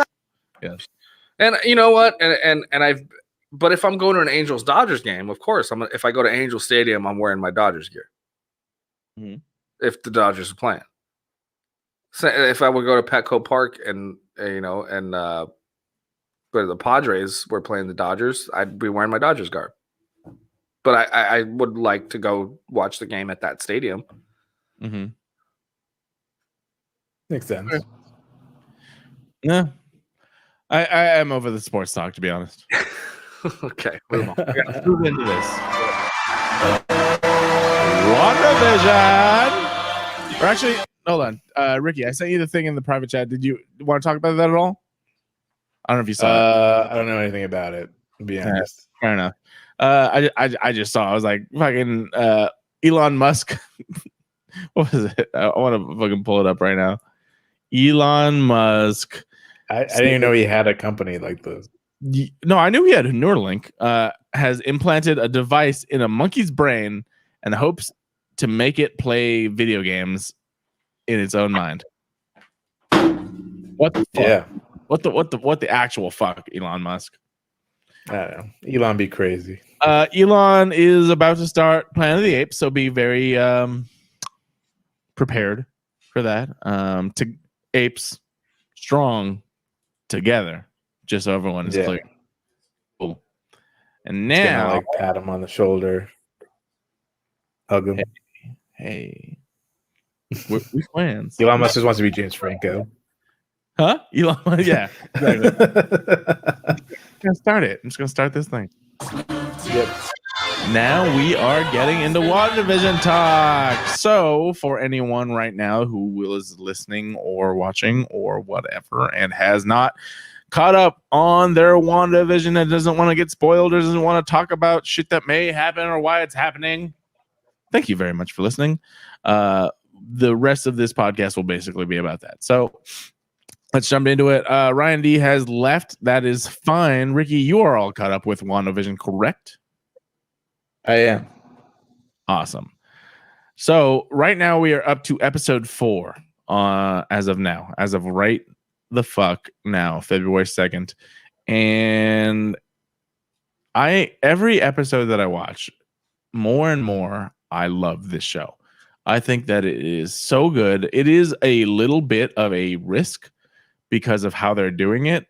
And I get that because people are pissed that it's, I mean, this is interesting because the MCU to date, not talking about Netflix series, because technically I feel like they are in a different actual sort of thing, has only been in the movie universe.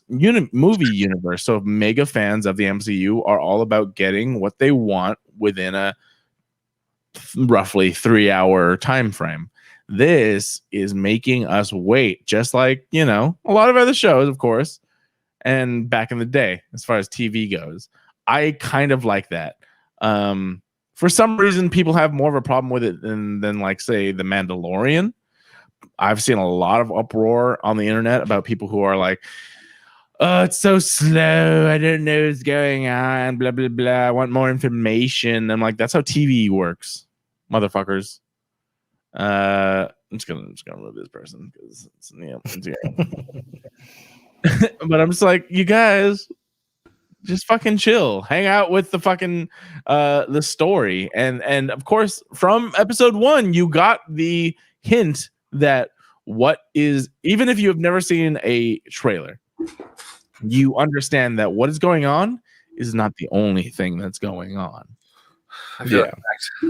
And I for one am very excited about it. Would I love all of it at once? Sure.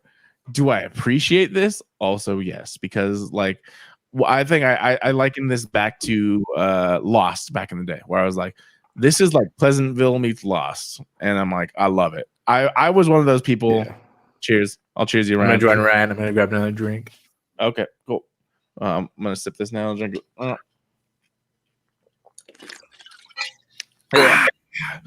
God, I am one of those people who back in the day we used to have Lost parties. Like we literally had people over and we all watched Lost every week.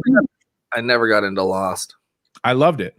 Every week we'd have people over, watch Lost, and then talk about what the fuck we thought was going on because there wasn't a straight answer. Yeah. Hence the name of the fucking show. Yeah. This, I will say, any of it. I will say has a lot more explanation to it. To be honest, I think that absolutely. I think that it's a lot more. It's not nearly as confusing as Lost. However, for the common fan, obviously, we know that we are not. We are people who like to study things. We like to fucking understand things a little bit more. Yes. And so we deep dive into all this stuff. But I think for the common fan, yes, it's a little weird, but it's meant to be more understandable. So, question. This is a discussion I really wanted to have with you guys. Okay. Because of what we're talking about, right? Do we live in an era where it's now like, fuck you if you don't actually pay attention? You know what I mean? Like, because for the common person, for the common person coming in to watch this show, it is very fucking confusing.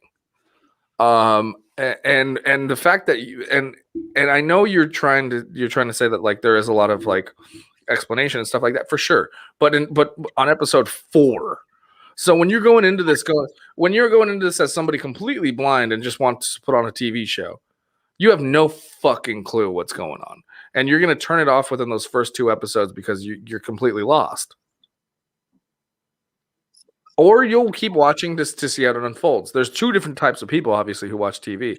I, for one, if I were somebody completely not adapted to all the cinematic universe and all this shit, if I were to put this on and I watched that first episode, I would have said, fuck this show. See, that is something that I'm very curious about. And there's only like, okay, so I've been telling people to watch this. The people that I've been telling them to watch specifically are people that are not like us, where we kind of want to be, but they haven't watched it yet. So I can't tell you that answer because I've had the exact same question, and I'm like, I'm very curious how someone who doesn't pay attention to shit like we do, or doesn't care enough to be like, oh shit, what does that mean? Or oh, is this an homage to this? Or oh, was this? Like, I want to know what other people think. Like, actually, you know what? I will say, I want to ask this to Ricky. Ricky, can you hear me? Ricky, can you hear me? Do you want to build a snowman? There we go. Cool. Can you hear me? Yep, now I can. Sorry, what's up? Awesome. So both you and Justine, your wife, are caught up on WandaVision, correct? Correct. And I know she's not like the most like just like, you know, what is the word I'm looking for? Just casual viewer. I know she's very nerdy like we are, but not very, very nerdy like we are. Yeah. When you guys first started watching, did you watch along? Like, did you start on episode 1 and then wait a week, or 1 and 2 and then wait a week, etc.? Yep. How did she like it? Did you guys talk about it? I really want to know, because Ryan and I were talking about it. Yeah, so I was gonna bring this up from what you were saying too, like in the beginning, how people were saying it was slow. You know, I do agree with that in a way where it's like, yeah, it was slow, but the idea that there was something else going on, the idea that there was obviously something bigger happening, that's what kept me invested the entire time. And I think Garrett and I were talking about this while we were like, just random day, like we were gaming. Like, we didn't really enjoy it so much, like the sitcom stuff. Like, it was good, but it's not why like. Thank you. It's not like while I was watching it. That's what I was saying. Yeah. The first time we talked about it. Yeah. Yeah, no, I totally agree. So I even asked my wife that too, because I was like, yeah, like I wonder, like, I mean, she's really into Marvel. She's fully caught up in all the movies, everything. She's seen all of it. So she's like, I just want to know what's happening. Like, she was the same thing. Like, I want to know what's going on. That's how I was. That's why I think this last episode was the best episode. Yeah, 100%. Loved it. Yeah. And my girl Kat Dennings was finally in it. Hell yeah! Shout out Kat Dennings. I love it. Yeah, she's bad. So what Garrett and I were talking about before you came back was I was asking, do you think we live in a world now where this kind of fandom has kind of just taken over, and for a moderate viewer, it's just kind of fuck you, go watch the movies, or like, are we living in a world where, because it seems like they really tried to cater to just a wider audience or whatever, but like anybody who, in my opinion, anybody who's watching this show that hasn't actually been so in depth the way we have about these movies and the series and shit, they're not going to fully enjoy it the way we are. But No, I feel like they're not really gonna have any understanding of like what's even happening. That's what I'm saying. So we also didn't get a full answer though. Like did Justine like it, or she's just only like, oh, I really want to know what it sounds like. Did she like it or not? It basically is what I was asking. She likes it for the fact that it's gonna, we're gonna find out what's going on in the back end. She's basically in our mindset. Yeah, for sure. Okay, so that's what I'm wondering. Like, he's in our mindset. He basically said, pretty much, she's on the same page as what I said, which was when I said I hated that first episode because I was like, we fucking know already. Move it on, you know?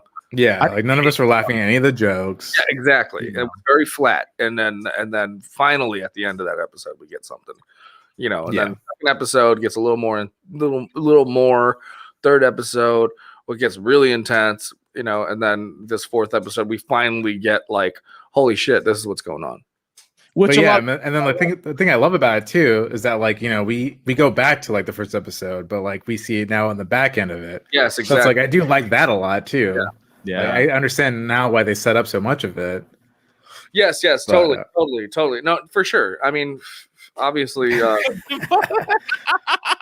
was like, what just happened? Is that a ghost? Ah! Santa Claus.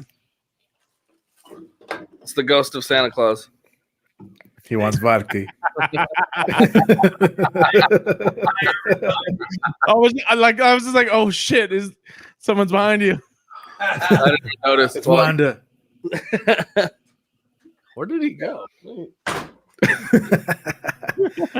All right, but yes, okay. So this is so interesting. Like this episode, is just like so. You could obviously guess what's going on if you paid attention to it. I mean, I kind of envy people that don't pay attention to it because I would love to just be surprised by everything. As someone who's only surprised by stuff that's very much kept under wraps, I'm just like, okay, this is gonna happen. Oh shit! Oh, that happened. Oh, that was cool. I was right, or oh, I was wrong. But I really liked how they made it so you understood. They gave you 3 episodes, and then all of a sudden they're like, all right, now we got to let people understand what's kind of happening. For people who don't fucking deep dive into it. I'm very exactly. But that's what I'm trying to say is like I think they're kind of dooming themselves for new viewers on this. But I think they're banking on people like us anyway. That's what I'm trying to say. Like I fully agree. It's like I don't understand how at this point they expect to get new people just like on board at this point. Yeah, exactly. You're not going to get a new viewer on this Marvel TV show after 10 years of setup, you know.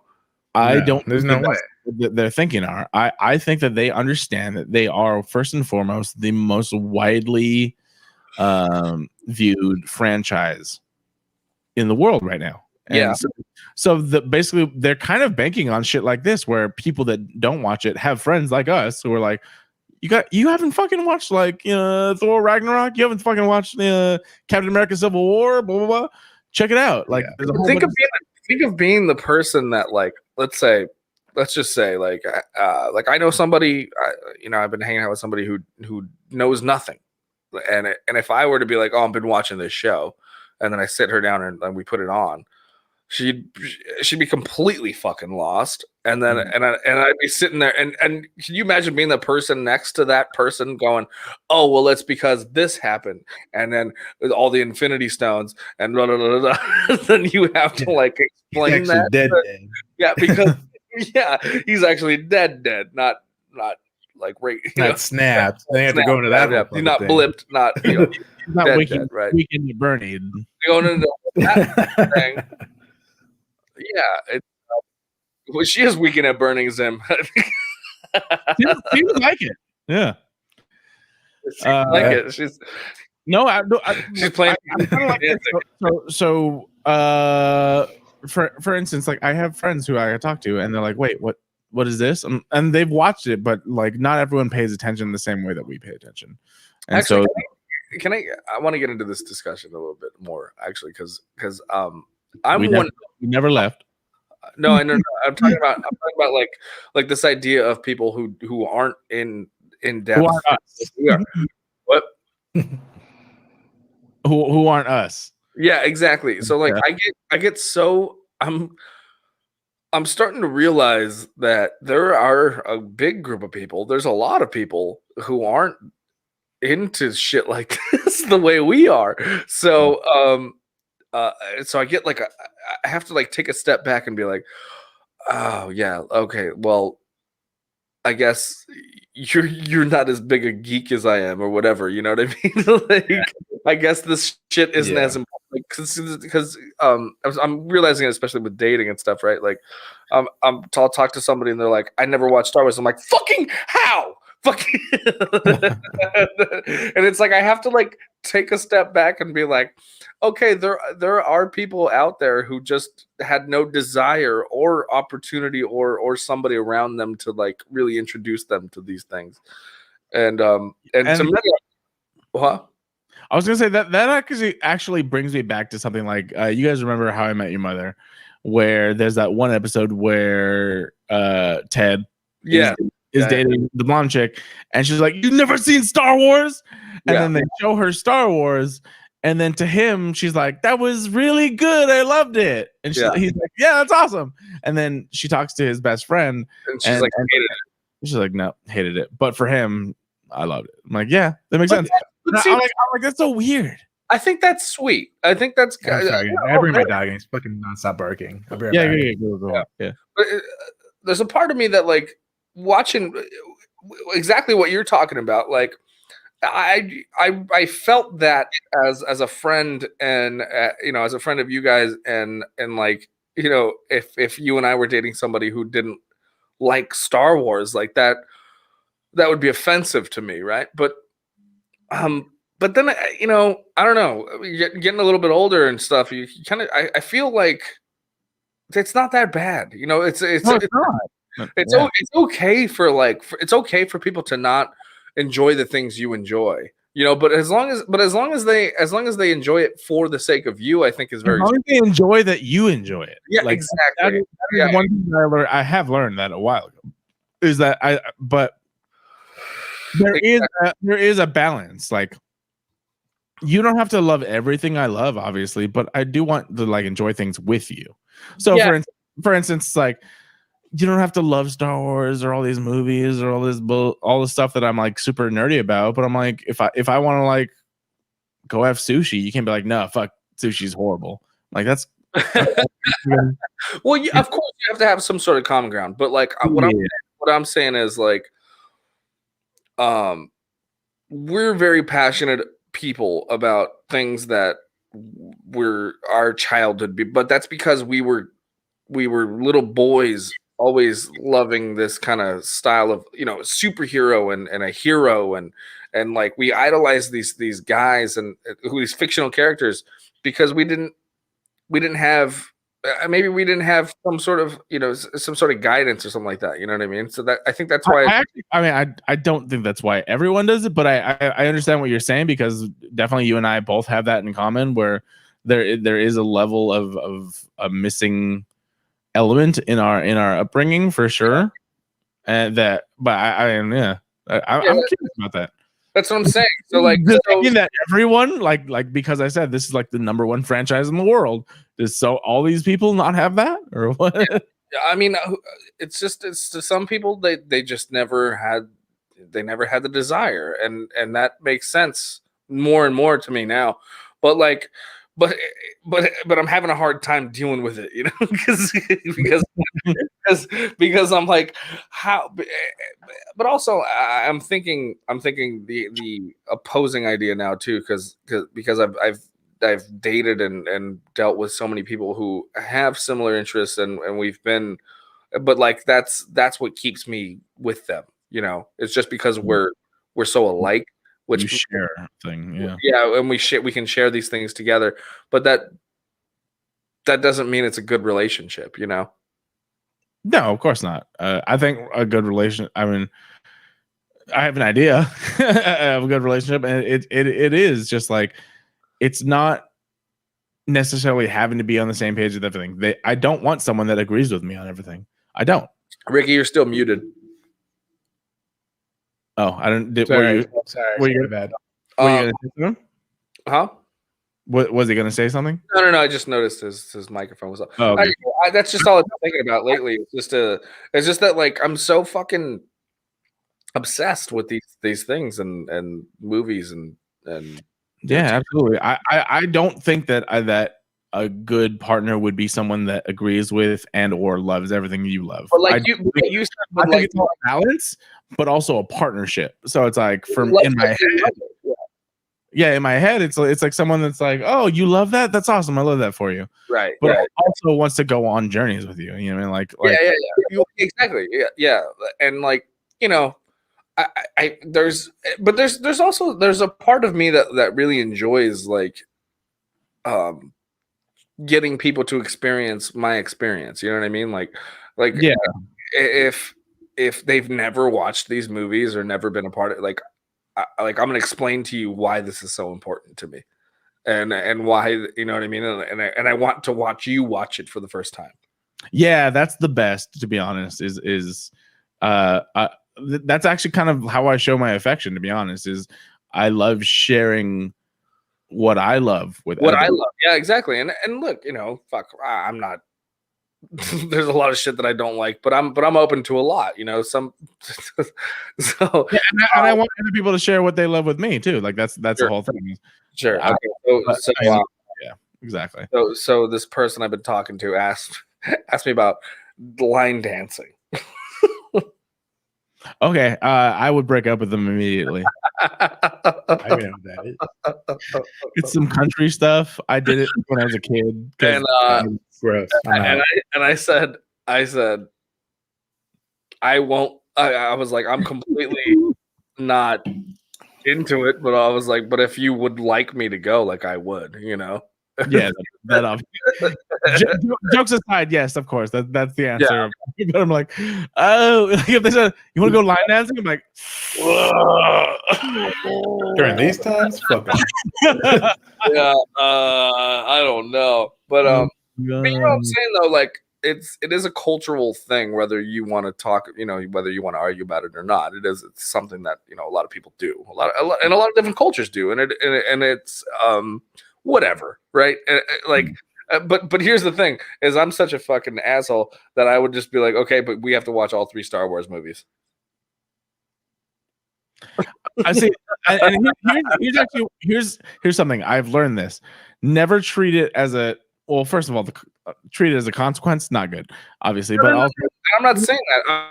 I'm just saying I'm trying something new, so you should too. I agree. So we could be like, hey, okay, yeah, that sounds good. Would you also try this with me? Is something. But what I've learned is that, my past girlfriends have been like, yeah, my ex-boyfriend, he's like, oh, you've never seen Star Wars, and then he showed me like 6 Star Wars movies, and I hate in a row, like in the same day. Yeah. And she's like, and I was like, why is this the option? Like, no, like give me a movie and we'll move from there. But she was like, no, he straight up sat me down and is like, you're gonna watch all 6 of these movies right now. Okay, so I'm pretty sure the person I'm talking about has seen Star Wars, but I'm just saying it's like sharing something and like, well, what I'm imposing something upon someone is different. For sure. But anyway, I don't know. She doesn't seem very Jesus.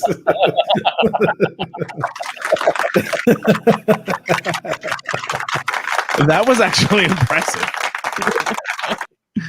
She doesn't seem very like or anything like that, right? She's just completely oblivious, right? So I was like, so we got to start at Iron Man 1, and she's like, okay. Yeah, I mean, it kind of sucks that I don't know if that's accurate what you said, but I'm like, if she's like, fine, I'll watch Iron Man. She was just like, okay, you know, like if just like if that's what you want me to do, like, yeah, like the ideal is like, hey, I really like this franchise, I want to watch Iron Man, would you watch it with me? She'd be like, all right, I'll check it out. And she's totally in her realm, be like, after fucking 30-40 minutes, be like, it's kind of weird, I don't like it.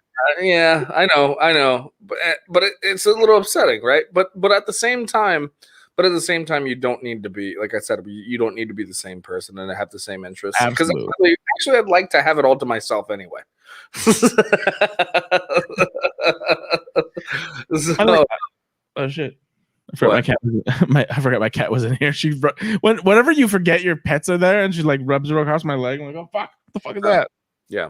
Hi. You good? You good? Speaking of which, Yeah, I mean, like that's like the one thing like I guess I'm really lucky about is, you know, me and my wife both have similar interests when it comes to like Marvel and Disney and Star Wars. yeah. But I mean, we like, you know, like Garrett said, there's a balance where like, you know, there's certain things where, you know, I'm really into technology and she has no idea like what most of the stuff is, and she's really into trash TV like the fucking Kardashians, and I fucking hate that shit. But you'll watch it, right? Like, yeah. I mean, and she showed me things like, you know, the Gilmore Girls and Miss Maisel, and I love. I fucking love. So at some point, one of my favorite things. Well, you know, obviously it all ended in flames, but one of my favorite things to do with Vicky was like she wasn't really. We were really into 90 Day Fiance. And so the both of us would watch it and just talk mad shit, you know, and it was like one of my favorite things to do was like would watch this trash ass TV show and be like and just laugh about it because these people are just silly. yeah. But so it definitely is a balance for sure. Yeah. Okay, but then also, you know, kind of back to what I was talking about, there was you guys know I was dating somebody early last year that didn't care about any of the shit that I was into, but like didn't care but never said anything negative about it either. You know what I mean? So like, I had a weird, I was still like kind of, you know, figuring things out. So like, I'd be like, do you mind if can I play Call of Duty with the guys? And she's like, I don't give a fuck. Do whatever you want. Just, you know, she's like, I'm just here. I'll just read. I'm like, yeah. she's like, why do you have to ask me every time you want to play video games? I'm like, I don't know. I'm damaged. and then at some point, sometimes she would watch me play video games and just be like, God damn, you suck or something like that. You know what I mean? And it's like I saw this TikTok where this girl was talking about it, and she was saying like, oh, for those girls who complain about like going over to a guy's house and you know and hanging out with him, and all he wants to do is watch movies or play video games. She's like, that's because he enjoys those things and he enjoys being around you, so he wants you to really like just be around him while he experiences things that he enjoys. And it's like, well, that's such a simplistic, like we know that, but like a lot of people don't know that. You know what I mean? I don't know. I just thought that was I was like, fucking yeah, that's exactly what it is. Like I'm like, obviously, like if you don't want me to play, if we're hanging out for a long time, and I'm like, fuck, the guys are hitting me. What are you doing? Sorry. You said TikTok. I was like, I saw a really cool TikTok.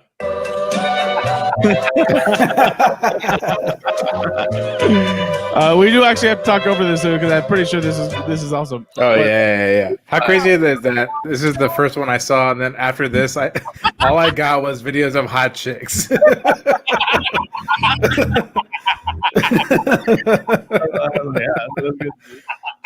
I will say this for sure is like I was thinking about doing a comedy version of that trend too. Yeah. When I saw that, I was like, that's pretty hilarious.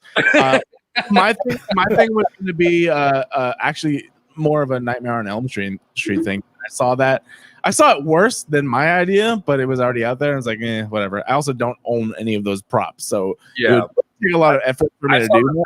This really funny one. It was this hot chick, and Right. And then, but then when it turns red, she's like in this Jabba the Hutt costume. Nice. Which is really funny. No, so there are a handful of like I actually make it so that I don't follow many like thirst trappy people or people who are trying to do that.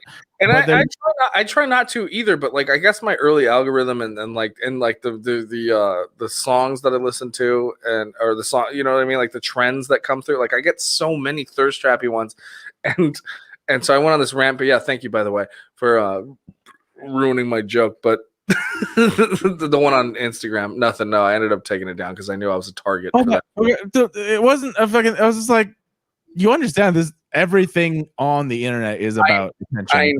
I know. But what I posted when I was drunk, so I was like, but it was like there was okay, Ricky. I don't know if you know what happened. Okay, so I posted this video or like a screen cap of like I just started going on TikTok all these thirst trap videos.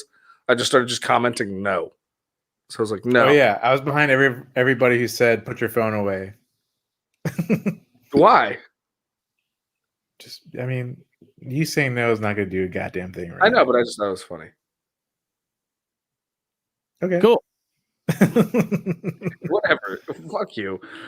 I just thought it was funny anyway. So then I posted this thing on Instagram, and then I was like, oh, I realized. And then after it was like first one funny, second one okay, third one, fifth one. Garrett was like number 7, and I was like, okay, I need to fucking delete this because everyone's just gonna comment no on my fucking page.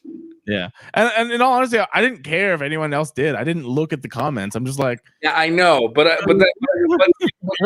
yours infuriated me so much, and I realized that that I was just a target now, and I was like, fuck this. All right. Yeah, I was like, you're setting yourself up. I know, I didn't realize it at the time, but then I realized, oh yeah, I was I know. But either way, I just want to share this with you guys. I was like, there's a handful of people that I follow that I'm like, I just can't not really but they did this is actually the first of that trend that I saw, and then it blew up. Not saying she was the first. I'm just saying this is the first that I saw, and I was like, love that. And again, we gotta make sure that we talk over yeah. Can you mute the sound at all? Mute it. Oh yeah, but okay, there we go. Nope. Oh. I like this. I like this a lot. And like she's completely topless on this one, so I'm like, yes. Yeah, there's a few of those. That's amazing. I'm very for this. Yeah, I support you. My name's Garrett It's just Lee. funnier to me that I didn't see like any of these until I saw Ryan's, and then that was all that popped up in my feed. I was like, what's happening? on Instagram, okay, so here's the thing too, is I did it for TikTok, but TikTok's only got like 30 views, and on fucking Instagram it's like at 2,000. Yeah. Oh shit. It's weird how that works, dude. And okay, so also funny enough, a lot of people I've been following have started using a specific app that I'm gonna wait just for the effect of it. That Ryan has definitely been touting beforehand, but until now I haven't gone on. What? So if you want, you can go ahead and follow me on Stereo at Garrett. No, it's just Garrett Lee. Actually, one word, Garrett Lee. On Stereo. Now I'm on Stereo, and I think we're gonna start doing side by sides with. I never heard of that. What the fuck is this? I'm done. I quit the show. It's a podcasting. I'm mad at you right now. Yeah, I haven't tried it. I literally signed up today. I'm actually a fucking Stereo creator, and I stopped doing it because none of my friends would sign up so that I could fucking talk to them on it because I was tired of talking to strangers. You want to do a Stereo thing? Fuck you. I'm fucking pissed off right now. I never heard of Stereo. Am I too boomer for Stereo now? Everyone's on Stereo now, and I'm still at the bottom of the goddamn fucking thing because I didn't do any fucking hours at the beginning. Give me some time. I just started TikTok. Okay. I just got on TikTok. Now there's a new shit. God damn. No, okay. So I will say this. I told you what Stereo was fucking months ago. God damn it! I listened to 1% of things you say, Ryan. What is it? What is it with you fucking people? I swear to God. We don't need a fucking breakdown. I told you what it was. They were paying me to test the beta. They were paying me to test the beta. Why did they pay all of us? That's a problem. Yeah. You didn't even fucking sign up. I told you.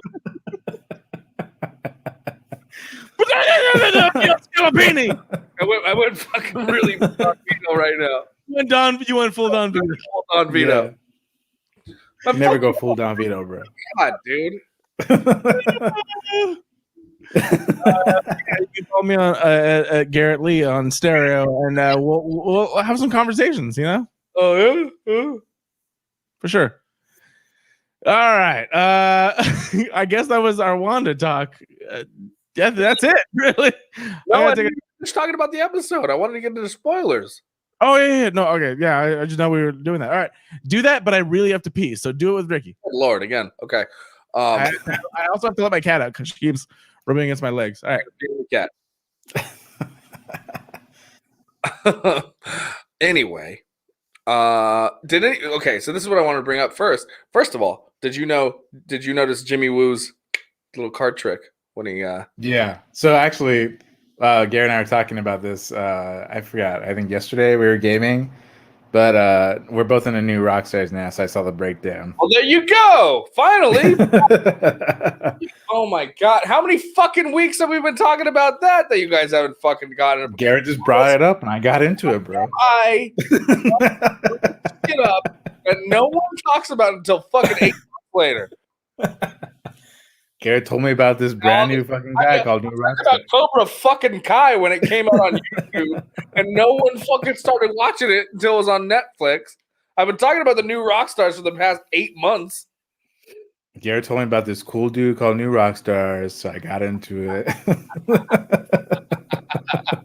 fucking hate you guys. Dude, and you know what? Both of you are fucking notorious for this too. Because there was like a fuck. I don't remember what band, but I remember this. I definitely remember this. And this was like high school shit.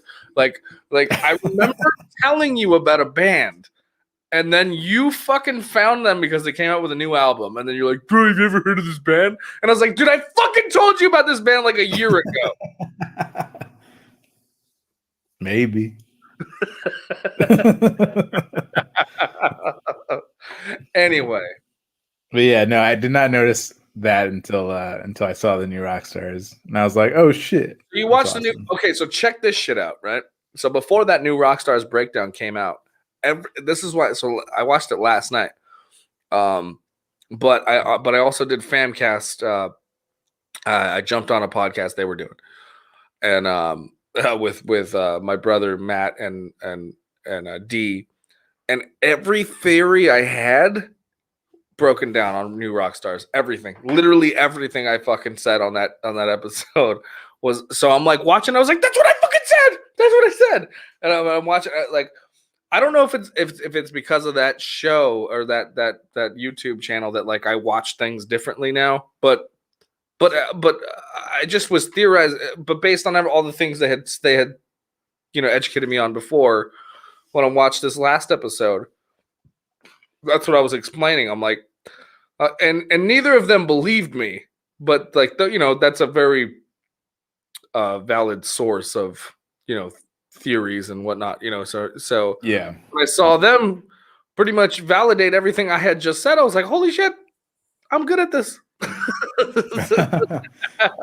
What's funny because like even new Rockstar said like on the breakdown when he's like writing stuff on the board, it's like all the shit that he was talking about too. The hexagon. Wait, say what? No, all the stuff that like he had mentioned his theories, but also all the stuff was on the whiteboard. Yeah, exactly. So kind of similar thing was like all the stuff that they had talked about I gathered, and then I watched this episode before I watched the new Rockstars breakdown, but everything I was theorizing was broken down on the new Rockstar, and I was like, holy shit, like they should call me too.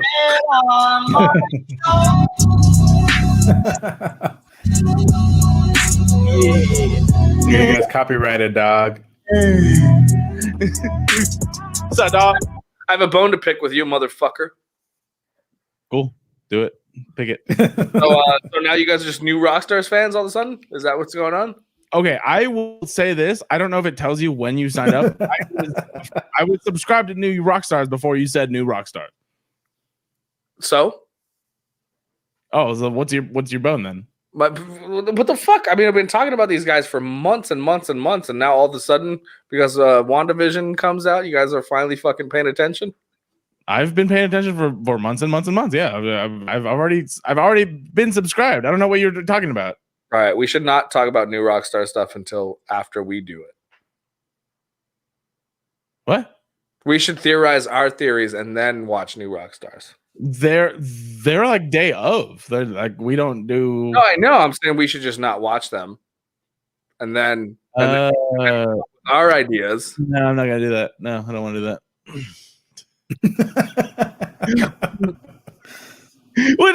I'm just saying we do a show every Tuesday. Like, what are you doing?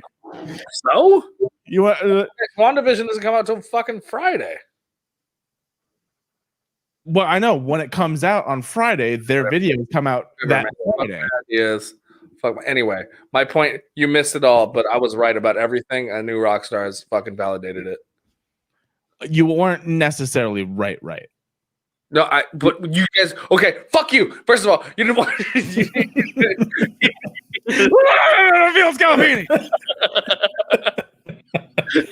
didn't watch the FamCast. Fucking D, where you at? I'm Eric Voss. Where you at, D?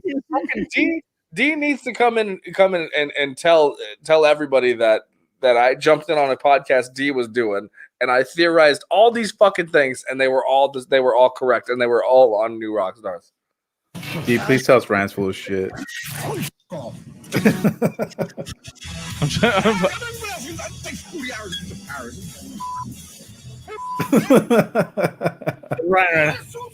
Ryan went from Bam to full Vita. Bam went from Bam to Phil, so yeah, that's very true. Yeah.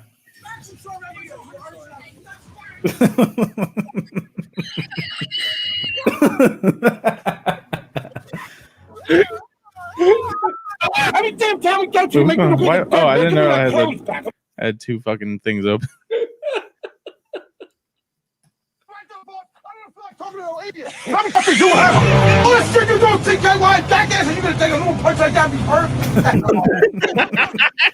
Oh man, R.I.P. Ryan Dunn. R.I.P. Ryan Dunn. Oh, shit. Oh, my mom's still watching. That's cool. Watch New Rockstars for Star Wars and Mandalorian. Yeah, I mean, talking about it for fucking months. You can go ahead and you can follow me on stereo and Garrett, and we'll talk about things. I guarantee you. I fucking hate you. I fucking hate all of you.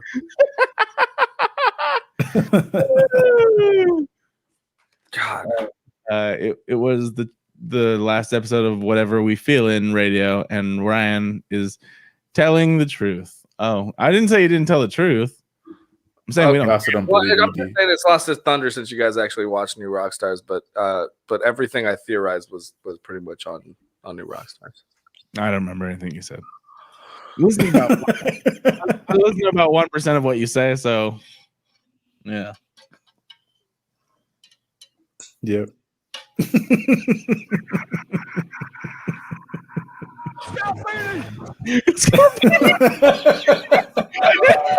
didn't realize that was the part, but I loved it. I want that part specifically. You gotta make that into a fucking drop, dude. Every time I get mad. Let's go, Petey.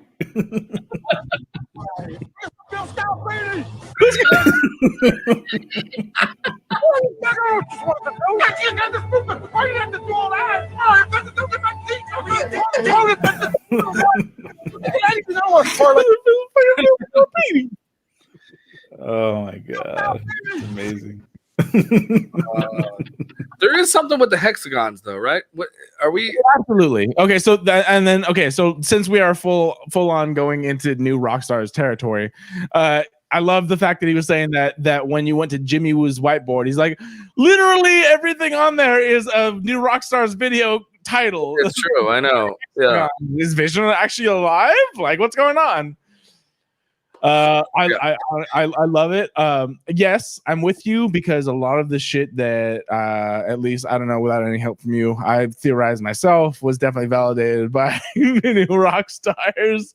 At least what I believe they're getting onto. However, nothing is ever fully confirmed until the show confirms it.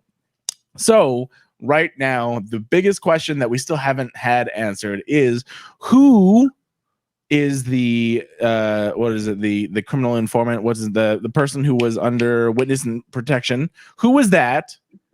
And is Wanda working alone? I know who it is. Or is it ready? Are you ready for this? Mephisto. It is Mephisto. We don't know anything, Ryan. It is. You don't know for sure, bro. Wow, come on. There was also the Grim Reaper's helmet in the one episode, so maybe it could be him. Maybe it could be something different. However, I don't think it's just her. I personally, if it is, I think that's also is bad. So I theorize that sword is operational through operating through the fucking scrolls, because that's where that's where Fury is. Yeah. What? That we assumed that way before. Like as soon as we saw that post credit, we assumed that for sure. And then now Sword is officially in the MCU. However, we don't know. So just so we're clear, Spider-Man: Far From Home actually takes place after WandaVision in the MCU timeline. Yes. In the MCU timeline, WandaVision takes place a few weeks after Endgame, and then Far From Home takes place the summer after Endgame. And so whatever happened in WandaVision already happened when Far From Home happened. Yeah, and also, talking about that too. Like, I love the fact that we got more of a different perspective of the snap back to reality. Oh my god! That's there goes gravity. Oh, there goes rabbit. Oh my god! Mom, spaghetti. Like that was amazing. Spaghetti. That fucking dude. That was so, because you would imagine that the chaos that would ensue, like the first time everyone got snapped, and then when everyone's 5 years later, people just come back, start showing up, like and people, civilians not knowing what's going on, like that would be fucking nuts, right? Like yeah, absolutely. I mean, like, so we saw a glimpse of what the interpretation was in a more comedic form in Spider-Man: Far From Home. But yeah, exactly. This actual thing, and I'm actually gonna put it up on the screen just so we can all see it right now. This was like Hawkeye in Endgame, the beginning. Reverse, obviously. Yeah, exactly. Yeah, look at this shit. Sorry, gonna look at this. And that's Brie Larson's Captain Marvel's actual. Yeah. She's back in here. She's like, the fuck? It's like she woke up from a nap. She's there. Obviously, a lot slower than what we saw in Spider-Man: Far From Home, but definitely shit going down. It's crazy. And then it's kind of like The Walking Dead. It's like shit just happened. Oh. Shit, shaky can. We're all coming back. We don't have the capacity. Shaky can. What? Shaky can. Excuse me. I'm looking for a patient. Oh, my wife. Do you have a phone? No. I have to call my wife. Yeah. Crazy. She just knocks this motherfucker out. All right. Yeah. Fuck him. He's in the way. Yep. Yeah. Yeah, my mom. That was such a good fucking scene. So I was reading this snap, I'm like, yes, but technically it's the blip. When they come back. Get it right, Linda. Yeah, the snap was the original snap. Then when they brought him back, it was the blip. The blip. Get your fucking back to reality. Oh, there goes gravity. Oh, there goes gravity. I want full credit for that. Spaghetti. Exactly. I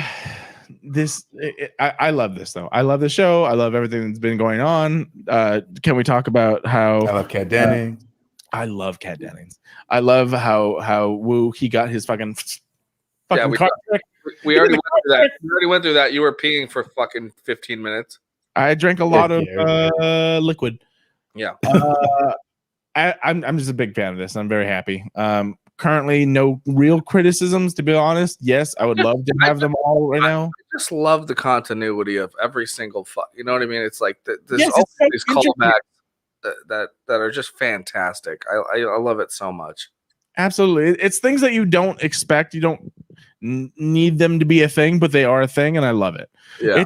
It's basically, and this is what I found out, that people love things and people that are passionate about stuff and care about things. So when you see that in something as big of a franchise as this is Marvel under the umbrella of Disney. Yes, they're a giant fucking evil corporation, quote unquote. But I don't care. I fucking love everything they put out so far. That's it. Well, ever since Ever Walt Disney died, they're not as evil. I don't know. I know that. Debatable. Do we know? Ryan? We don't know. I mean, he's a fucking. He was the devil. Maybe he's Mephisto. He's Mephisto. Yeah. Yeah. You heard it here. Fuck new rock stars. Walt Disney is It's Walt Disney. Walt Disney is Mephisto. Yes. Fuck, I was gonna say something. I hate when this happens. I've had a lot of liquid. I know. Fucking photos of the new Thor: Love and Thunder actually showed up, and have you guys seen them? No. I gotta pull them up. They're not like juicy or anything, but Chris Hemsworth he's been working out. Yeah. Obviously. I mean, he wasn't really fat for Endgame. Well, yeah, exactly. I mean, he lost it all. I'm sure. How did he do it? I'm sure he was okay. I'm just saying. Look at this! Look at this. So this is a set. Oh my god! Like the Star-Lord of all people. Yeah, right. Yeah. And I'm just like, he looks like an 80s like pop band fucking, I don't know. There's a lot going on in this picture. A lot of roids. Sweet vest. A lot of roids going on. I can't attest to anything you're saying, but I can't deny that that's a possibility. But I like that jacket. I want that jacket. He's very much going 80s hair metal keyboardist is what I'm looking at. He looks like he looks like the keyboardist or like bass player from Poison. Like, at first I thought this was a keyboard. Yeah. You see my cursor? I don't know if you do, but like I thought, but this is just part of the set. But I'm like, is he actually a keyboardist? Some Swedish metal band. Yeah, but no, it's still just the keyboard from the fucking what's his name? Who? God damn it! I fucked up this joke. Nice one. Good one. Sorry, I'm drunk. Who's the keyboardist? Fucking what's his name? The character from Thor Ragnarok. He's a keyboardist? Yeah, he's playing the keyboard. God damn it! Oh, Grandmaster. Yeah. Oh, yeah. Maybe Funkmaster Flash. Yeah. I mean, he did take. No. Well, yes, he did take the Grandmaster's ship, but that's destroyed. I don't know. Whatever. I'm not going to speculate on that, but yes, he looks like a 80s hair metal keyboardist, and he has gigantic arms that look like they're bigger than my head, and it looks like Chris Pratt's having a man crush on him right now. Yeah.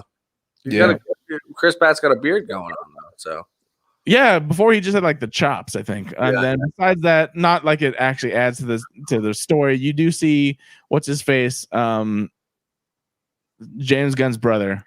Yeah, Kraglin with the Nebula. Nebula's behind him. Nebula in the background. But he has the fin, so he has the arrow. He has Yondu's arrow. Oh yeah, very cool. 100%. I'm gonna say that there's some sort of joke where he still doesn't know how to fly it. I doubt he's a master at it. I'm gonna say that he accidentally hits a few people. And sure. Yes, and then of course Karen Gillan's. There's nothing funnier than an accidental death in an action movie. It sounds like grotesque. It sounds grotesque, but let's be real. Like when you watch, you watch Kong Skull Island, right? Yeah, of course. How about when that character, who's the guy from Boardwalk Empire? I don't know his name, but he was fantastic. I just want to address this. My mom was like, I heard Chris Pratt was bi. I don't think that I mean, I didn't hear that, but I did hear that the character he plays of Star-Lord in the Marvel comic universe is bi. I'll kiss him. Well, obviously he's fucking aliens. Yeah, and that's the thing. Is that even a race? Who knows what that even intelligence they have? Yeah. If it has a hole, fuck it. Yeah. Literally. Yeah, literally. But I didn't hear anything about Chris Pratt. Whatever. Maybe he is, and maybe they're bringing that to Thor: Love and Thunder. I doubt that because I believe I've heard a lot that Chris Pratt's like very much. He's like very religious and stuff like that. So I doubt that in the MCU. But in the comics, yes, they made Star-Lord bi. I believe. So there's a big. Which makes a lot of sense. Makes 100% sense. Yeah. Man who was laid with an Oscar Varian. And teeth and all right. Ryan was saying something. I think. There's just it's just a stupid little story, but there's this big Hollywood Christian church called Oasis, where a lot of celebrities go to, and a lot of actors go to. And I found out it was a church because I was on the set for a movie, and I'm in this room full of all the people that I'm supposed to be, in the scene with. Right, there's some Japanese. I have no fucking clue what it was. But I was gonna pay like $300 a day for it, so I was like, whatever. But so I'm in this room, and I'm supposed to play the sous chef in the diner, and we're at the Flamingo Motel. I don't know if you know where that's at, but it's been in plenty of movies. And but they, instead of having us trailers, they put us in rooms, the motel rooms, and this place is a fucking shithole. And and we're sitting in there, and I don't know any of these people, but one of them is like an actress, one's another comic that I end up talking to, and then like there's like this, plus size model, and then some other chick or whatever, and we're sitting in there, and one of the girls goes, "Hey, I saw you at Oasis earlier," to the guy who was playing my head chef, right? And he goes, "Oh yeah, I was at Oasis," and she was like, and then like two other people in the room start talking about this place called Oasis, and I go, "Is Oasis like a strip club or something?" And they're like, and they go, because I thought the guy might have been a stripper because he was like super fit, like kind of 6-pack and shit, and so and I there was a genuine question, but they got all offended and they said no, it's a church. Oh. They said it's a church in Hollywood for like a ton of actors, and they were like, Chris Pratt goes there. I was like, oh shit, okay, fuck, sorry. Cool. Yeah. Good for y'all guys. Yeah. Whatever. No comment. Yeah. Might be a cult. Anyone else have anything to say on WandaVision? Sous Chef Ryan, look him up. I'm just kidding. I don't know. I mean, I've seen it. I don't know. Is it out there on YouTube still? What? That skit? No, it wasn't a skit. It was a movie. I don't know where it came from. I don't know. It was like a Japanese movie though, so I have no idea where it is. Oh, maybe. What did I see? Did you send me something? I know I saw specifically you, and that specific scene at least, or I don't know, whatever the fuck it was. I don't know. Maybe I sent you something else, but I was legit like working in a diner for some handoff, for like some action movie. That was. You're like, giving someone a handoff? Yeah, I had to like. Oh, you put them all.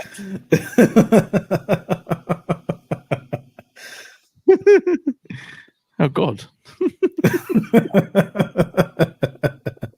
No, you know where it was? You know where it was? You guys remember that movie Grind? So you know how they go to that hotel and Robbie reminds me of the fucking guy from Grind, by the way. Yeah, a little bit. But you know how they clean out the pool and shit, and and they skated and they stayed in that motel. That's where I filmed that thing. That's cool. Oh, nice. Yeah. I was hoping for a little more enthusiasm. But... Thank you very much, everyone, for tuning in to Humpcast this week. No, I don't remember that specific the scene from a hotel. Ricky does, but then they're in the honeymoon. It's been a long time since I've seen Grind. They're in the honeymoon. I haven't seen Grind this decade. They're traveling. Okay. Sorry, Doug. No one's seen Grind.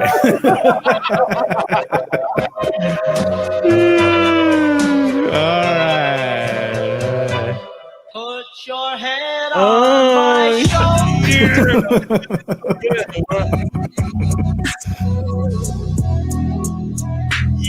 Yeah, take off your shirt, Garrett.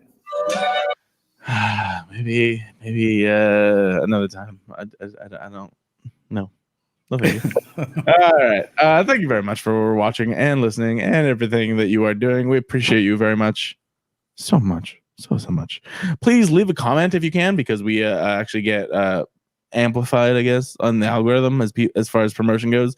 If you comment, just comment a period, comment a thumbs up, comment fucking, I saw Ryan in that movie and I fucking loved it. I remember in Grind that they did the thing and that there was a sous chef. The sous chef is amazing.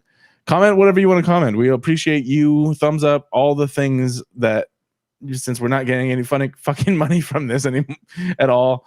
Just please, we appreciate you. Thank you. Love you.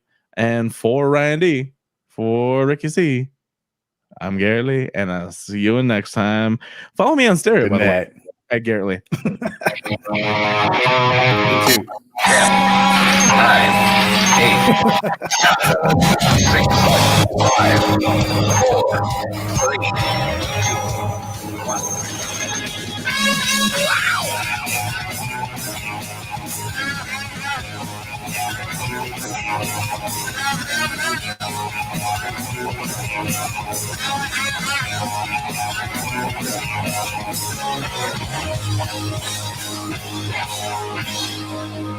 Hit it already.